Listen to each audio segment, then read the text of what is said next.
ഈശോമിശിഹായിക്ക് സ്തുതിയായിരിക്കട്ടെ. കരുണക്കടൽ എന്ന് പറയുന്ന ഈ ശുശ്രൂഷയുടെ 2-ാം ദിവസത്തിലേക്ക് നമ്മൾ പ്രവേശിക്കുകയാണ്. തീർച്ചയായിട്ടും കർത്താവിൻ്റെ കരുണ നമ്മളിലേക്ക് വെളിപ്പെട്ടുകൊണ്ടിരിക്കുന്ന അനന്തമായ കാരുണ്യത്തിൻ്റെ പങ്കുകാരായി തീരുന്ന ദിവസങ്ങളിലൂടെ നമ്മൾ കടന്നു പോവുകയാണ്. തീർച്ചയായിട്ടും തമ്പുരാന്റെ കരുണ പരിധികളില്ലാത്തതാണ്. അത് നിരന്തരം നമ്മുടെ മേൽ വർഷിക്കപ്പെട്ടുകൊണ്ടിരിക്കുന്നതാണ്. അത് സ്വീകരിക്കാൻ ദൈവം നമ്മളെ നിരന്തരം ക്ഷണിക്കുകയും ചെയ്യും. ഇപ്പൊ കർത്താവിന്റെ കാരുണ്യത്തിൽ നമ്മളെ സമർപ്പിച്ച് ഇന്നത്തെ ശുശ്രൂഷകളെയും ദൈവത്തിന്റെ അനന്തമായ സ്നേഹത്തിൽ സമർപ്പിച്ച് നമ്മൾ മുന്നോട്ട് പോവുകയാണ്. തമ്പുരാനെ, എൻ്റെ മേലെ, എൻ്റെ കുടുംബത്തിന്റെ മേലൊക്കെ നിന്റെ കരുണ വർഷിക്കണമെന്ന് പ്രാർത്ഥിക്കും. നമ്മളെ വഴി നടത്തുന്ന ദൈവത്തിന്റെ കാരുണ്യമല്ലേ? ഇന്നോളം നടത്തിയത് ദൈവത്തിന്റെ അനന്തമായ കരുണയല്ലേ? ആ കാരുണ്യത്തിലേക്ക് തന്നെ ഈ ശുശ്രൂഷകളെല്ലാം നമുക്ക് സമർപ്പിക്കാം. ഈ ദിവസത്തെ വചന ശുശ്രൂഷയെയും ആരാധനയെല്ലാം ദൈവത്തിന്റെ കാരുണ്യത്തിനായി സമർപ്പിക്കാം. ഈ ശുശ്രൂഷ ലോകമെമ്പാടും ഇരിക്കുന്ന ജീവിതങ്ങളിലേക്ക് എത്തിക്കാൻ തമ്പുരാൻ ഒരുക്കിയ ഈ ഷക്കീന ചാനലിനെ പ്രത്യേകം ദൈവത്തിന്റെ കരുണയ്ക്കായി സമർപ്പിക്കാം.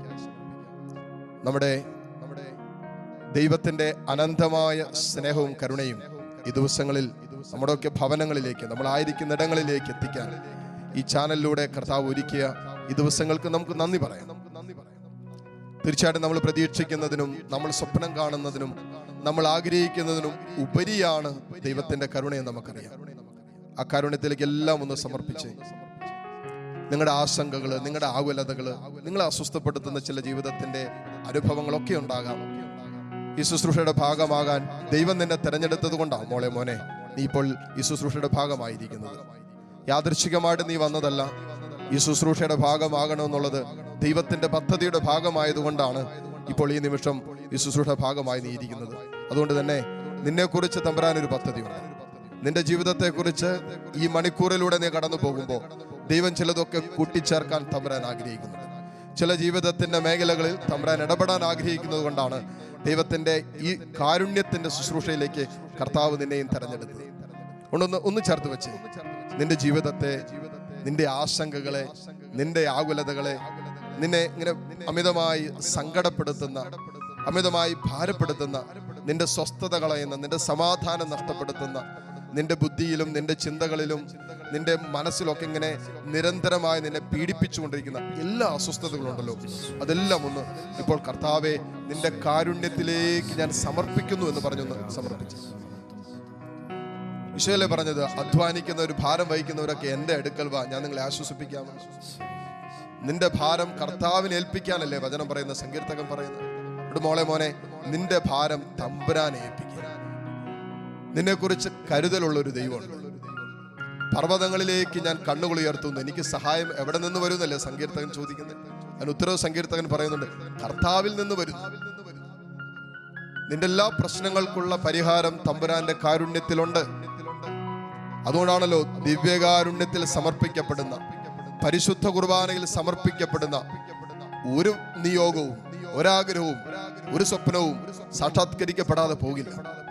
അത് ദൈവഹിതത്തോട് ചേർന്നതാണെങ്കിൽ, ദൈവത്തിന്റെ ഹൃദയത്തിന് ഇണങ്ങിയ നിന്റെ സ്വപ്നങ്ങളുണ്ടല്ലോ, നിന്റെ ആഗ്രഹങ്ങളുണ്ടല്ലോ, നിന്റെ നിയോഗങ്ങളുണ്ടല്ലോ, അത് തമ്പുരാന്റെ കാരുണ്യത്തിൽ, ദിവ്യകാരുണ്യത്തിൽ, വിശുദ്ധ കുർബാനയിലൊക്കെ സമർപ്പിക്കപ്പെടുമ്പോൾ അത് പൂർത്തീകരിക്കപ്പെടുന്നത് ആ കാരുണ്യത്തിൽ നമ്മുടെ ജീവിതത്തെ സമർപ്പിക്കും. അതുകൊണ്ട് മോനെ, നിന്റെ എല്ലാ ജീവിതത്തിന്റെ സങ്കടങ്ങളെയും ആകുലതകളെ, അസ്വസ്ഥകളെല്ലാം തമ്പുരാന്റെ കാരുണ്യത്തിലേക്കൊന്ന് ഇറക്കി വെക്കുക. ഈ കരുണക്കടൽ, ഈ ശുശ്രൂഷ കരുണക്കടല്, ആ കടലിലേക്ക് നിന്നെ ഇറക്കുക. മുങ്ങിപ്പൊങ്ങട്ടെ ഇന്നത്തെ ശുശ്രൂഷകളിലൂടെ. തമ്പുരാന്റെ കാരുണ്യത്തിൽ നീയും നിന്റെ കുടുംബവും വിശുദ്ധീകരിക്കപ്പെടും. നിന്നിലും നിന്റെ കുടുംബത്തിലും വെളിപ്പെടേണ്ട ദൈവത്തിന്റെ കരുണ, പിശാച് ബ്ലോക്ക് ചെയ്ത് നിർത്തിയിരിക്കുന്ന, സാത്താൻ അടച്ചു വെച്ചിരിക്കുന്ന ദൈവത്തിന്റെ അനന്തമായ കാരുണ്യത്തിൽ മോനെ നീയും നിന്റെ കുടുംബവും പങ്കുചേരണമെന്നുള്ള അനാദിയിലുള്ള ദൈവത്തിന്റെ പദ്ധതിയെ തടസ്സപ്പെടുത്തുന്ന പിശാചിന്റെ സകല കെട്ടുകൾ അഴിയട്ടെ. നിന്റെ ആശകളെല്ലാം മാറട്ടെ. നീയോ നിന്റെ കുടുംബാംഗങ്ങളോ വഴി, നിന്റെ പൂർവികരോ വഴി വന്നുപോയിട്ടുള്ള ഏതെങ്കിലും പാപത്തിന്റെ ചങ്ങലകള്, പാപത്തിന്റെ കെട്ടുകള് ദൈവത്തിന്റെ കാരുണ്യം അനുഭവിക്കുന്നതിന്, സ്വന്തമാക്കുന്നതിന് നിന്നിൽ തടസ്സമായി നിൽക്കുന്നുണ്ടെങ്കിൽ, ദൈവാനുഗ്രഹം നിന്റെ ജീവിതത്തിൽ ഇങ്ങനെ ഒഴുകിയിറങ്ങുന്നതിന് തടസ്സമായി നിൽക്കുന്നുണ്ടെങ്കിൽ, തമ്പുരാനെ ആ പാപത്തിന്റെ കെട്ടുകളെ നീ അഴിക്കണം. തമ്പുരാന്റെ കാരുണ്യം വെളിപ്പെടാൻ തടസ്സം നിൽക്കുന്ന എല്ലാ പാപത്തിന്റെ ചങ്ങലകളെയും തമ്പുരാനെ നീ ഇപ്പോൾ അഴിക്കണമെന്ന് പ്രാർത്ഥിക്കുന്നു. ഈ ദിവസം ഇവരുടെ കുടുംബങ്ങൾ വീണ്ടെടുക്കപ്പെടുന്ന ദിവസങ്ങളായി മാറട്ടെ കർത്താവേ. ഈ രാത്രികാലം ഇവരുടെ ജീവിതങ്ങൾ, ഇവരുടെ ജീവിതത്തിന്റെ സങ്കടങ്ങളിലേക്ക്, ഇവരുടെ ജീവിതത്തിന്റെ പ്രയാസങ്ങളിലേക്ക്, പ്രതിസന്ധികളിലേക്ക് പിശാച് ദൈവത്തിന്റെ കാരുണ്യം വെളിപ്പെടുന്നതിന് തടസ്സമായി നിലനിന്നതുകൊണ്ട് അടഞ്ഞുപോയ അനുഗ്രഹത്തിന്റെ മേഖലകളെല്ലാം തുറക്കപ്പെടുന്ന രാത്രിയായി ഈ രാത്രികാലം മാറട്ടെ. മോളെ ഒന്ന് വിശ്വസിച്ച് നീ അനുഗ്രഹിക്കപ്പെടാൻ പോവാ. മക്കളെ ഒന്ന് വിശ്വസിക്കുക, നീയും നിന്റെ കുടുംബവും ഈ രാത്രികാലം അനുഗ്രഹിക്കപ്പെടാൻ പോവാ. അതിനെ പറയുന്നില്ലേ, കർത്താവിൽ വിശ്വസിക്കുക, നീയും നിന്റെ കുടുംബവും രക്ഷ പ്രാപിക്കുന്നു എന്ന് പറയുന്ന പോലെ ദൈവത്തിന്റെ കാരുണ്യത്തിലേക്ക് നിന്റെ ജീവിതത്തെ ഒന്ന് സമർപ്പിക്കുക, നിന്റെ കുടുംബത്തെ ഒന്ന് സമർപ്പിക്കും, മക്കളെ ഒന്ന് സമർപ്പിക്കുക. നിന്റെ വരുമാനം എന്തെല്ലാം നിനക്ക് സമർപ്പിക്കാൻ ആഗ്രഹിക്കുന്നുണ്ടോ അതെല്ലാം സമർപ്പിച്ചോ. ദൈവത്തിന്റെ കാരുണ്യത്തിന്റെ അത്ഭുതങ്ങള് ഈ രാത്രികാലം നിന്റെ ജീവിതത്തിലും കുടുംബത്തിലും സംഭവിക്കാൻ പോവാ. ദൈവം അനന്ത കാരുണ്യവാനാണ്, അനന്ത നന്മയാണ്. ഓ ദൈവമേ, നിന്റെ കാരുണ്യത്തിലേക്ക് മക്കളെ ചേർത്ത് പിടിക്കുന്നു. ഇവിടെ കുടുംബങ്ങളെ സമർപ്പിക്കുന്നു, ഇവിടെ നിയോഗങ്ങളെ സമർപ്പിക്കുന്നു. ഈ രാത്രികാലം തമ്പുരാനെ ശുശ്രൂഷ ലോകമെമ്പാടും ഇരിക്കുന്ന ജീവിതങ്ങളിലേക്ക് എത്തിച്ചേരാൻ തമ്പുരാനെ നീ ഒരുക്കിയ ഈ ഷക്കീന ടെലിവിഷനെ ഓർത്ത് നന്ദി പറയുന്നു. കർത്താവെ സമൃദ്ധമായി അനുഗ്രഹിക്കണമേ, ഈ ശുശ്രൂഷയെ സമൃദ്ധമായി അനുഗ്രഹിക്കണമേ. ഈ ശുശ്രൂഷയുടെ ഭാഗമാകുന്ന എല്ലാ മക്കളിലേക്കും ദൈവസ്നേഹത്തിന്റെ ചലനം, ദൈവകാരുണ്യത്തിന്റെ അത്ഭുതങ്ങൾ സംഭവിക്കാൻ പരിശുദ്ധാത്മാവെ ഈ നിമിഷങ്ങളെ ഏറ്റെടുക്കണമെന്ന് പ്രാർത്ഥിക്കുന്നു. മക്കളെ കരങ്ങൾ രണ്ടും നിങ്ങളായിരിക്കുന്നിടങ്ങളിൽ തുറന്ന് യാചനാപൂർവ്വം പിടിക്കുക. ദൈവത്തിന്റെ കരുണ നമ്മളിലേക്ക് ഒഴുകി ഇറങ്ങട്ടെ. ദൈവത്തിന്റെ കാരുണ്യം നമ്മുടെ കുടുംബങ്ങളിലേക്ക് ഒഴുകി ഇറങ്ങട്ടെ. ദൈവത്തിന്റെ കരുണ നമ്മുടെ തലമുറകളിലേക്ക് ഒഴുകി ഇറങ്ങട്ടെ. പാപത്തിന്റെ ഏതെങ്കിലും സ്വാധീനങ്ങൾ നമ്മളിലോ നമ്മുടെ കുടുംബത്തിലോ നമ്മുടെ കുടുംബാംഗങ്ങളിലോ പൂർവികരിലോ കിടപ്പുണ്ടെങ്കിൽ ആ മേഖലകളിലെല്ലാം ദൈവത്തിന്റെ കരുണ വെളിപ്പെടാൻ തക്ക വിധത്തിൽ ഒരു വിശുദ്ധീകരണം സംഭവിക്കട്ടെ. പ്രാർത്ഥിക്കാമോ? പരിശുദ്ധാത്മാവേ കൃപ ചൊരിയണമേ, അഭിഷേകം ചെയ്യണമേ, നിന്റെ കാരുണ്യം വെളിപ്പെടുത്തണമേ. Hallelujah, hallelujah. കർത്താവിന്റെ കാരുണ്യത്തിന് വേണ്ടി എല്ലാ മക്കളും ദാഹത്തോടൊന്ന് പ്രാർത്ഥിച്ച്, ഈശോയെ എന്റെ മേൽ നിന്റെ കരുണ വർഷിക്കണം. ഓ തമ്പുരാനെ, എന്റെ കുടുംബത്തിന്റെ മേൽ നിന്റെ കരുണ വർഷിക്കണം. ഞാനിപ്പോൾ പ്രാർത്ഥിച്ചുകൊണ്ടിരിക്കുന്ന നിയോഗങ്ങളുടെ മേൽ നിന്റെ കരുണ വർഷിക്കണമേ. Hallelujah, hallelujah. കരുണാമയ കനിയേണമേ. ആമേൻ. ദൈവപിതാവേ കനിയേണമേ. ഈശോയേ കരുണയായിരിക്കേണമേ. ആമേൻ. ഞങ്ങളിൽ കരുണയായിരിക്കേണമേ. ഈശോ കരുണാമയ കനിയേണമേ. ദൈവപിതാവേ കനിയേണമേ. കരുണയായിരിക്കേണമേ. ഞങ്ങളിൽ കരുണയായിരിക്കേണമേ.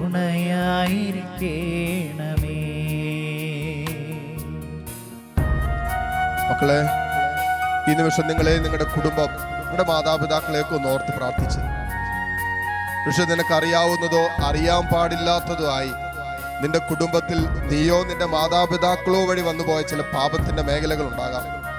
എന്തു ചെയ്തിട്ടും നീ അനുഗ്രഹിക്കപ്പെടുന്നില്ലല്ലോ എന്ന്, എത്ര പ്രാർത്ഥിച്ചിട്ടും നിന്റെ കുടുംബം അനുഗ്രഹിക്കപ്പെടുന്നില്ലല്ലോ, എത്രയൊക്കെ കഷ്ടപ്പെട്ടിട്ടും അധ്വാനിച്ചിട്ടും ഒന്നും ബാക്കിയില്ലല്ലോ.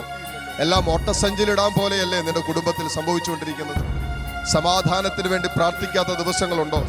തമ്പുരാനെ, നിന്റെ കാരുണ്യം വെളിപ്പെടാൻ വേണ്ടി ആഗ്രഹിക്കാത്ത ജീവിതത്തിന്റെ നിമിഷങ്ങളുണ്ടോ?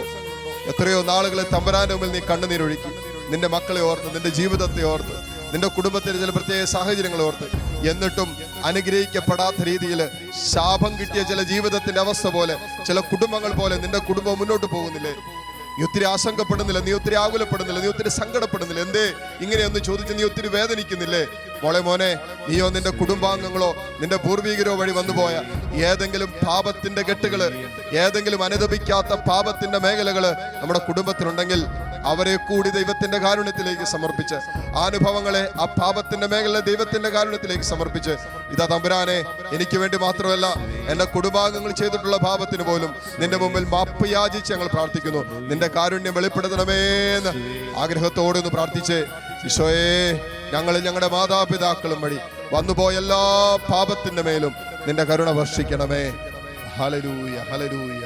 ഞങ്ങളും ഞങ്ങൾ തൻ മാതാപിതാക്കളും പൂർവീകരും വഴി വന്നു പോയ ഈശോയേ, ഞങ്ങളും ഞങ്ങൾ തൻ മാതാപിതാക്കളും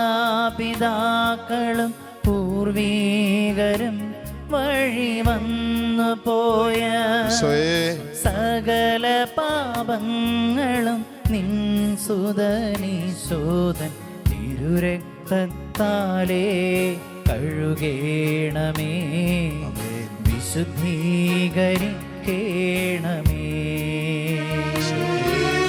സകല പാപങ്ങളും നിൻ സുതനീശോദൻ തിരുരക്തത്താലേ കഴുകേണമേ, വിശുദ്ധീകരിക്കേണമേ. ഈശോയുടെ അതിദാരുണമാ പീഡാ സഹനങ്ങളെ ഓർത്തെന്നും പിതാവേ ഞങ്ങളുടെ ലോകം മുഴുവൻ്റെ കരുണ കാണിക്കണമേ കർത്താവേ, കരുണയുണ്ടാകേണമേ,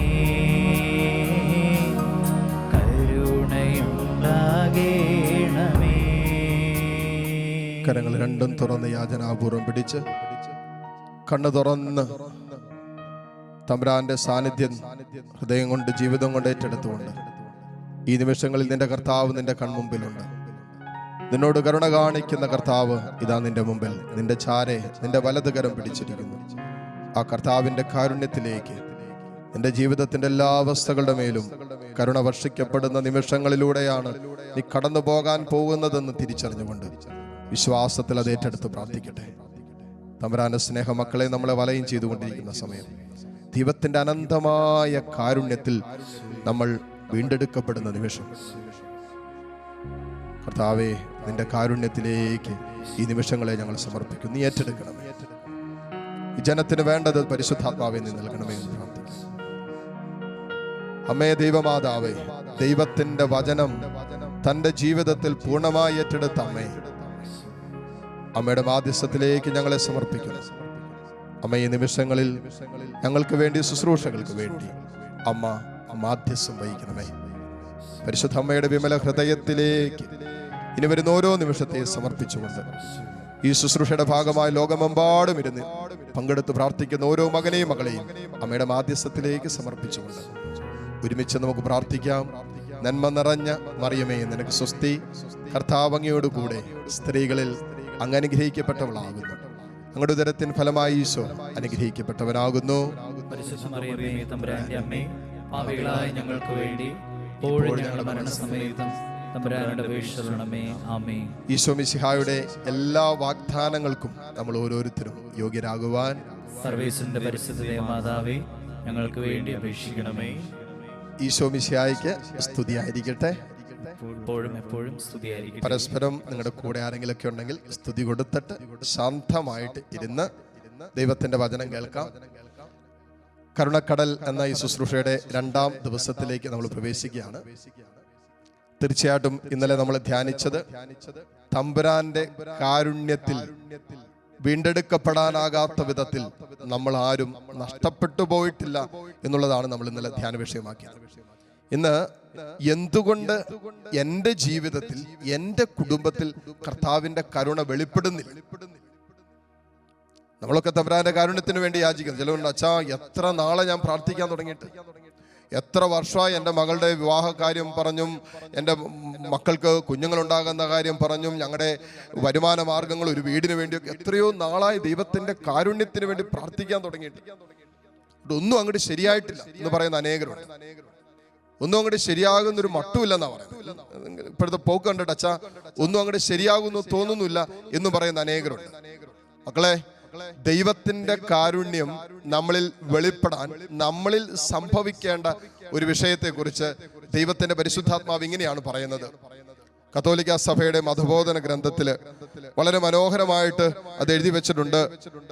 1847 ഖണ്ഡികയിൽ കാരുണ്യം നാം സ്വീകരിക്കാൻ നാം നമ്മുടെ അപരാധങ്ങൾ ഏറ്റുപറയണം. കർത്താവിന്റെ കാരുണ്യം ഞാനും നിങ്ങളും അനുഭവിക്കാൻ, സ്വന്തമാക്കാൻ, ആ കാരുണ്യത്താൽ എൻ്റെ ജീവിതവും എൻ്റെ കുടുംബവും വീണ്ടെടുക്കപ്പെടണമെന്ന് ഞാൻ ആഗ്രഹിക്കുന്നുണ്ടെങ്കിൽ അതിൽ നമ്മൾ ചെയ്യേണ്ട കാര്യം എന്നാന്ന് ചോദിച്ചാൽ, വചനം പറയുന്നത് എങ്ങനെയാണ്? അവിടുത്തെ കാരുണ്യം സ്വീകരിക്കാൻ നാം നമ്മുടെ പാപങ്ങൾ, നമ്മുടെ അപരാധങ്ങൾ ഏറ്റുപറയണം. നമ്മുടെ അപരാധങ്ങൾ ഏറ്റുപറയണം. നമ്മുടെ പാപങ്ങൾ ഏറ്റുപറയുന്നിടത്തും നമ്മുടെ അപരാധങ്ങൾ ഏറ്റുപറയുന്നിടത്തുമാണ് തമ്പുരാന്റെ കരുണ നമ്മുടെ മേൽ വർഷിക്കും. അതുകൊണ്ടാണ് നമ്മുടെ പാപം അനാവരണം ചെയ്യപ്പെടുന്നത്. തമ്പുരാന്റെ മുമ്പിൽ തമ്പുരാൻ എനിക്ക് തെറ്റുപറ്റിയെന്ന് പറയാൻ പറ്റും. ഒറ്റ വാക്ക് പറഞ്ഞ, ദൈവമേ എനിക്ക് തെറ്റുപറ്റി, ദൈവമേ എനിക്ക് വീഴ്ചയുണ്ടായി, ഞാൻ നിന്റെ സ്നേഹത്തിൽ നിന്ന് അകന്നുപോയി എന്ന് പറയാൻ ഒരു ഏറ്റുപറച്ചിലിന് നമ്മൾ തയ്യാറായാൽ ആ നിമിഷം സ്വർഗത്തിന്റെ കരുണ നമ്മുടെ മേലും നമ്മുടെ കുടുംബത്തിന്റെ മേൽ വർഷിക്കപ്പെടും. എത്രയോ ജീവിതങ്ങളുണ്ടെന്നറിയാവോ? തെറ്റാണെന്നറിയാൻ ചെയ്തുകൊണ്ടിരിക്കുന്നു, പൊക്കൊണ്ടിരിക്കുന്ന വഴികള് പാപത്തിന്റെ വഴികളാണെന്നറിയാം. അതിപ്പോ ആത്മാവിന്റെ പ്രവർത്തനം കൊണ്ട്, പരിശുദ്ധാത്മാവിന്റെ പ്രവർത്തനത്താലും ഒരുപക്ഷെ ഒരു ധ്യാനം കൂടുന്ന സമയത്തൊക്കെ കൃത്യമായ വെളിപ്പെടുത്തലൂടെ പറഞ്ഞു കൊടുത്തിട്ടുണ്ട്, മോനെ ഈ പോകുന്ന വഴി തെറ്റാ, നിർത്ത്, അത് ഉപേക്ഷിക്കും. എന്നാൽ ഉപേക്ഷിക്കാൻ തയ്യാറാകാത്തവർ, ചില അവിശുദ്ധ ബന്ധങ്ങളിൽ പെട്ടുകിടക്കുന്നവര്, ചില ദൈവം അനുവദിക്കാത്ത ബന്ധങ്ങളിലായിരിക്കുന്നവർ പറയും, മക്കളെ ഇത് തമ്പുരാൻ ആഗ്രഹിക്കുന്നില്ല. തമ്പുരാൻ അങ്ങനെ പറയുന്നത്, തമ്പുരാൻ ഇത് ആഗ്രഹിക്കുന്നില്ല.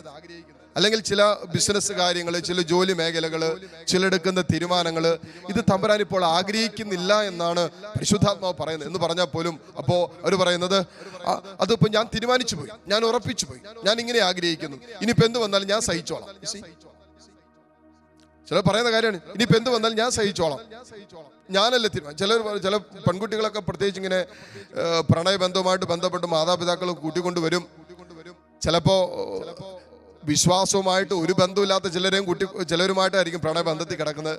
ഇപ്പൊ കൂട്ടിക്കൊണ്ടുവരും, അച്ഛാ ഒന്ന് പറഞ്ഞു മനസ്സിലാക്കാവോ? ഇപ്പൊ ചില വിഷയങ്ങൾ പരിശുദ്ധാത്മാവ് പറയാൻ ആഗ്രഹിക്കുന്ന കാര്യങ്ങൾ പറഞ്ഞു കൊടുക്കാൻ ശ്രമിക്കുമ്പോ, ഇതിപ്പോ ഞാനല്ലേ സ്നേഹിക്കുന്നത്, അവന്റെ കൂടെ ഞാനല്ലേ ജീവിക്കാൻ പോകുന്നത്, മാതാപിതാക്കളല്ലല്ലോ, അച്ഛനല്ലോ. അതുകൊണ്ട് എന്തൊക്കെ സംഭവിച്ചാലും ഞാൻ സ്വീകരിച്ചു, അതിന്റെ വരും വരായികളൊക്കെ ഞാൻ വഹിച്ചോളാം, ഞാനെടുത്ത തീരുമാനമല്ലേ. അപ്പോ ഒരു അഹങ്കാരത്തിന്റെ ധ്വനി കൊണ്ട് പാപമാണെന്ന് അറിയാമായിരുന്നിട്ടും ചില മേഖലകള് പാപത്തിന്റെ വഴികളിലൂടെയാണ് സഞ്ചരിക്കുന്നതെന്ന് ആയിരുന്നിട്ടും അതിൽ നിന്നും പിന്തിരിയാൻ, പുറത്തു വരാൻ വിസമ്മതിക്കുന്നവരുണ്ട്. ചില ദാമ്പത്യ അവിശ്വസ്തതകൾ, ചില ഒന്നാം പ്രമാണത്തിന്റെ കൽപ്പനകളുടെ ലംഘനങ്ങൾ, പച്ചയായ കൽപ്പനകളുടെ ലംഘനങ്ങൾ, വിശ്വാസത്തിന് നിരക്കാത്ത കാര്യങ്ങൾ, അതിനുവേണ്ടി പോകുന്ന ജീവിതങ്ങൾ, ചില അബോർഷൻ മൂലമുള്ള രക്തപാപങ്ങൾ, രക്തക്കറകൾ വീട്ടിൽ വീണിട്ടുള്ളത്, ചില മാതാപിതാക്കളുടെ കണ്ണുനീര് വീണിട്ടുള്ള കുടുംബങ്ങൾ, അർഹതപ്പെട്ടത് അല്ലാത്തതൊക്കെ വീട്ടിൽ ഇങ്ങനെ സുരക്ഷിതമായി സൂക്ഷിച്ചു വെച്ചുകൊണ്ടിരിക്കുന്ന ചില ജീവിതത്തിന് അങ്ങനെ നോക്കുമ്പോൾ ചില പാപത്തിന്റെ മേഖലകളിൽ ഇങ്ങനെ വ്യാപരിച്ചുകൊണ്ടിരിക്കുന്ന ചില ജീവിതങ്ങളുണ്ട്. തെറ്റാണെന്നറിയാം, പലരിലൂടെ തെറ്റാണെന്ന് മനസ്സിലാക്കി കൊടുത്തു, എന്നിട്ടും തെറ്റിൽ എന്തേ വചനം പറയുന്ന പോലെ നീ എന്തേ തിന്മയിൽ തുടരുന്നു, അങ്ങനെ തിന്മയിൽ തുടരാൻ ആഗ്രഹിക്കുന്ന ചിലരുണ്ട്. വചനം പറയാണ്, ദൈവത്തിന്റെ കരുണ വെളിപ്പെടണോ, നിന്റെ പാപം അനാവരണം ചെയ്യപ്പെടേണ്ടതുണ്ട്. അവിടെയാണ് ദൈവത്തിന്റെ കരുണയും അവിടുത്തെ ദൈവത്തിന്റെ ക്ഷമയും ദൈവത്തിന്റെ സ്നേഹവും ഒക്കെ നിന്നിലേക്ക് സമൃദ്ധമായി ഒഴുകപ്പെടുന്നത്. നിന്നിലുള്ള പാപം അനാവരണം ചെയ്യപ്പെടുമ്പോൾ നീ പറയാണ്, തമ്പുരാൻ എനിക്ക് തെറ്റുപറ്റി. ദൈവവചനത്താലും പരിശുദ്ധാത്മാവിനാലും പാപത്തിന്റെ മേഖലകളെ തിരിച്ചറിയുമ്പോ പൗലോസ്ലീഹ പോലും പറഞ്ഞില്ലേ, ഞാൻ പാപികളിൽ ഒന്നാമനാണെന്ന്. അപ്പാ എനിക്ക് തെറ്റുപറ്റി എന്ന് വിളിച്ചു പറയാൻ തക്ക വിധത്തിൽ ഒരേറ്റുപറച്ചിലിന് തയ്യാറാകുമുണ്ടല്ലോ, ആ നിമിഷം നമ്മുടെ മേൽ ചൊരിയപ്പെടുന്ന ദൈവത്തിന്റെ കരുണയുണ്ടല്ലോ മക്കളെ, അത് ചിന്തിക്കാവുന്നതിനപ്പുറം. ആ കാരുണ്യം വെളിപ്പെടുമ്പോൾ സംഭവിക്കുന്നത് എന്താണെന്നറിയാവോ? നിന്റെ ജീവിതത്തിൽ ആ പാപം മൂലം അടഞ്ഞു പോയത്, നിന്റെ അഹങ്കാരം മൂലം അടഞ്ഞു പോയത്, നിന്റെ അജ്ഞത മൂലം അടഞ്ഞു പോയത്, ആ മേഖലകളെല്ലാം ഒരൊറ്റ നിമിഷം കൊണ്ട് തുറക്കപ്പെടുകയാണ്. തമ്പുരാന്റെ കരുണ വെളിപ്പെടുമ്പോ അന്നോളം അടഞ്ഞു കിടന്നതൊക്കെ, നിന്റെ പാപത്തിന്റെ മേഖല മൂലം അടഞ്ഞു പോയതെല്ലാം ഒരൊറ്റ നിമിഷം കൊണ്ട് തുറക്കപ്പെടുകയാണ്. അതുകൊണ്ടാണ് 1 യോഹന്നാൻ അതിന്റെ 1-ാം അധ്യായം 8-ാമത്തെ വചനം പറയുന്നുണ്ട്, നമ്മളിൽ പാപമില്ല എന്ന് പറഞ്ഞാൽ അത് ആത്മവഞ്ചനയാകും. നമ്മൾ പാപമില്ല, എനിക്ക് പാപമൊന്നുമില്ല. ചിലവരൊക്കെ 2-3 വർഷങ്ങളൊക്കെ കുമ്പസാരിക്കാതിരുന്നിട്ട് ചിലപ്പോ കൂട്ടിക്കൊണ്ടുവരും. സാധാരണ കൊണ്ടുവന്ന ജീവിത പങ്കാളി ആയിരിക്കും കൂട്ടിക്കൊണ്ടുവന്നത്. അച്ഛാ എൻ്റെ ഭർത്താവ് കുമ്പസാരിച്ചിട്ട് ഇത്രയും വർഷമായതൊക്കെ അപ്പോൾ നമ്മൾ പറയും ഇത്രയും വർഷമായാലും കുമ്പസാരിക്കുന്നല്ല. ഞാൻ പാപമൊന്നും ചെയ്യുന്നില്ല. ഞാൻ ഇച്ചിരി കുടിക്കും, ഞാൻ ഇച്ചിരി വലിക്കും, ഞാൻ വീട്ടിൽ വന്ന് ചിലപ്പോൾ എനിക്ക് ദേഷ്യം വന്ന എന്തെങ്കിലുമൊക്കെ പറയും. അല്ലാതെ ഞാനെന്ത് പാപം ചെയ്യുന്നത്? അതായത് ചെയ്തുകൊണ്ടിരിക്കുന്നതൊന്നും പാപമല്ല എന്ന് ന്യായീകരിക്കുന്ന രീതിയിൽ ഉള്ളിൻ്റെ ഉള്ളിൽ ഒരു അഹങ്കാര ചിന്ത, ഞാനെന്നുള്ള ഭാവങ്ങൾ, എനിക്ക് എന്തും ചെയ്യാമെന്നുള്ള ചിന്ത, അത് ഇങ്ങനെ നമ്മളെ ഭരിക്കുമ്പോൾ സംഭവിക്കുന്നത് പാപം നമ്മൾ അനാവരണം ചെയ്യില്ല. അവിടെ കിടന്നോട്ടെ. ആ അനാവരണം ചെയ്യാത്തിടത്തോളം കാലം സംഭവിക്കുന്നത് ദൈവത്തിന്റെ കരുണ ഒഴുകുകയില്ല. പാപം അനാവരണം ചെയ്യാതിരിക്കുന്നത് നമ്മൾ തമ്പുരാന്റെ കാരുണ്യത്തെ ഇങ്ങനെ അടച്ചു പിടിക്കുന്നു. തമ്പുരാൻ ഇങ്ങനെ, നിങ്ങളൊന്ന് ആലോചിച്ച് നോക്കിയേ, മഴ പെയ്തുകൊണ്ടിരിക്കുകയെന്ന് വിചാരിക്കുക. മഴ പെയ്യുമ്പോൾ നമ്മൾ വെറുതെ ഇറങ്ങി നിന്നാലും നമ്മൾ ആ മഴ നമ്മുടെ ശരീരത്തിൽ വീടും, ആ ജലം നമ്മുടെ ശരീരത്തിൽ വീടും. ഇനി നമുക്ക് ഈ പെയ്തുകൊണ്ടിരിക്കുന്ന മഴയെ തടസ്സപ്പെടുത്താൻ ഒരു വഴിയുണ്ട്. നമ്മളൊരു കൊടയായിട്ട് പുറത്തേക്ക് ഇറങ്ങിയാൽ മതി. ഇപ്പൊ നമ്മുടെ ശരീരത്തിൽ ഒരു തുള്ളി വെള്ളം പോലും വീഴാതിരുന്നു എന്ന് പറയുന്ന പോലെ ദൈവത്തിന്റെ കരുണ, അനന്തമായ കരുണ നിരന്തരമായി നമ്മുടെ മേലും നമ്മുടെ കുടുംബങ്ങളുടെ മേലും വർഷിക്കപ്പെട്ടുകൊണ്ടിരിക്കുമ്പോൾ ചിലര് ഇങ്ങനെ കൊട പിടിച്ചു നിൽക്കുന്ന പോലെയാണ്. പാപത്തിൽ നിന്നും പിന്തിരിയാതെ, പാപത്തെ ഓർത്ത് അനുതപിക്കാതെ, പാപത്തെ അനാവരണം ചെയ്യാതെ, പാപത്തെ ഏറ്റുപറയാതെ ഇങ്ങനെ ദൈവത്തിന്റെ കാരുണ്യത്തെ നിരന്തരം മറച്ചു പിടിച്ചിട്ട് ഇങ്ങനെയൊക്കെ എനിക്ക് പോകാൻ പറ്റുള്ളൂ എന്ന് പറയുന്നവരുണ്ട്. ഹല്ലേലൂയ.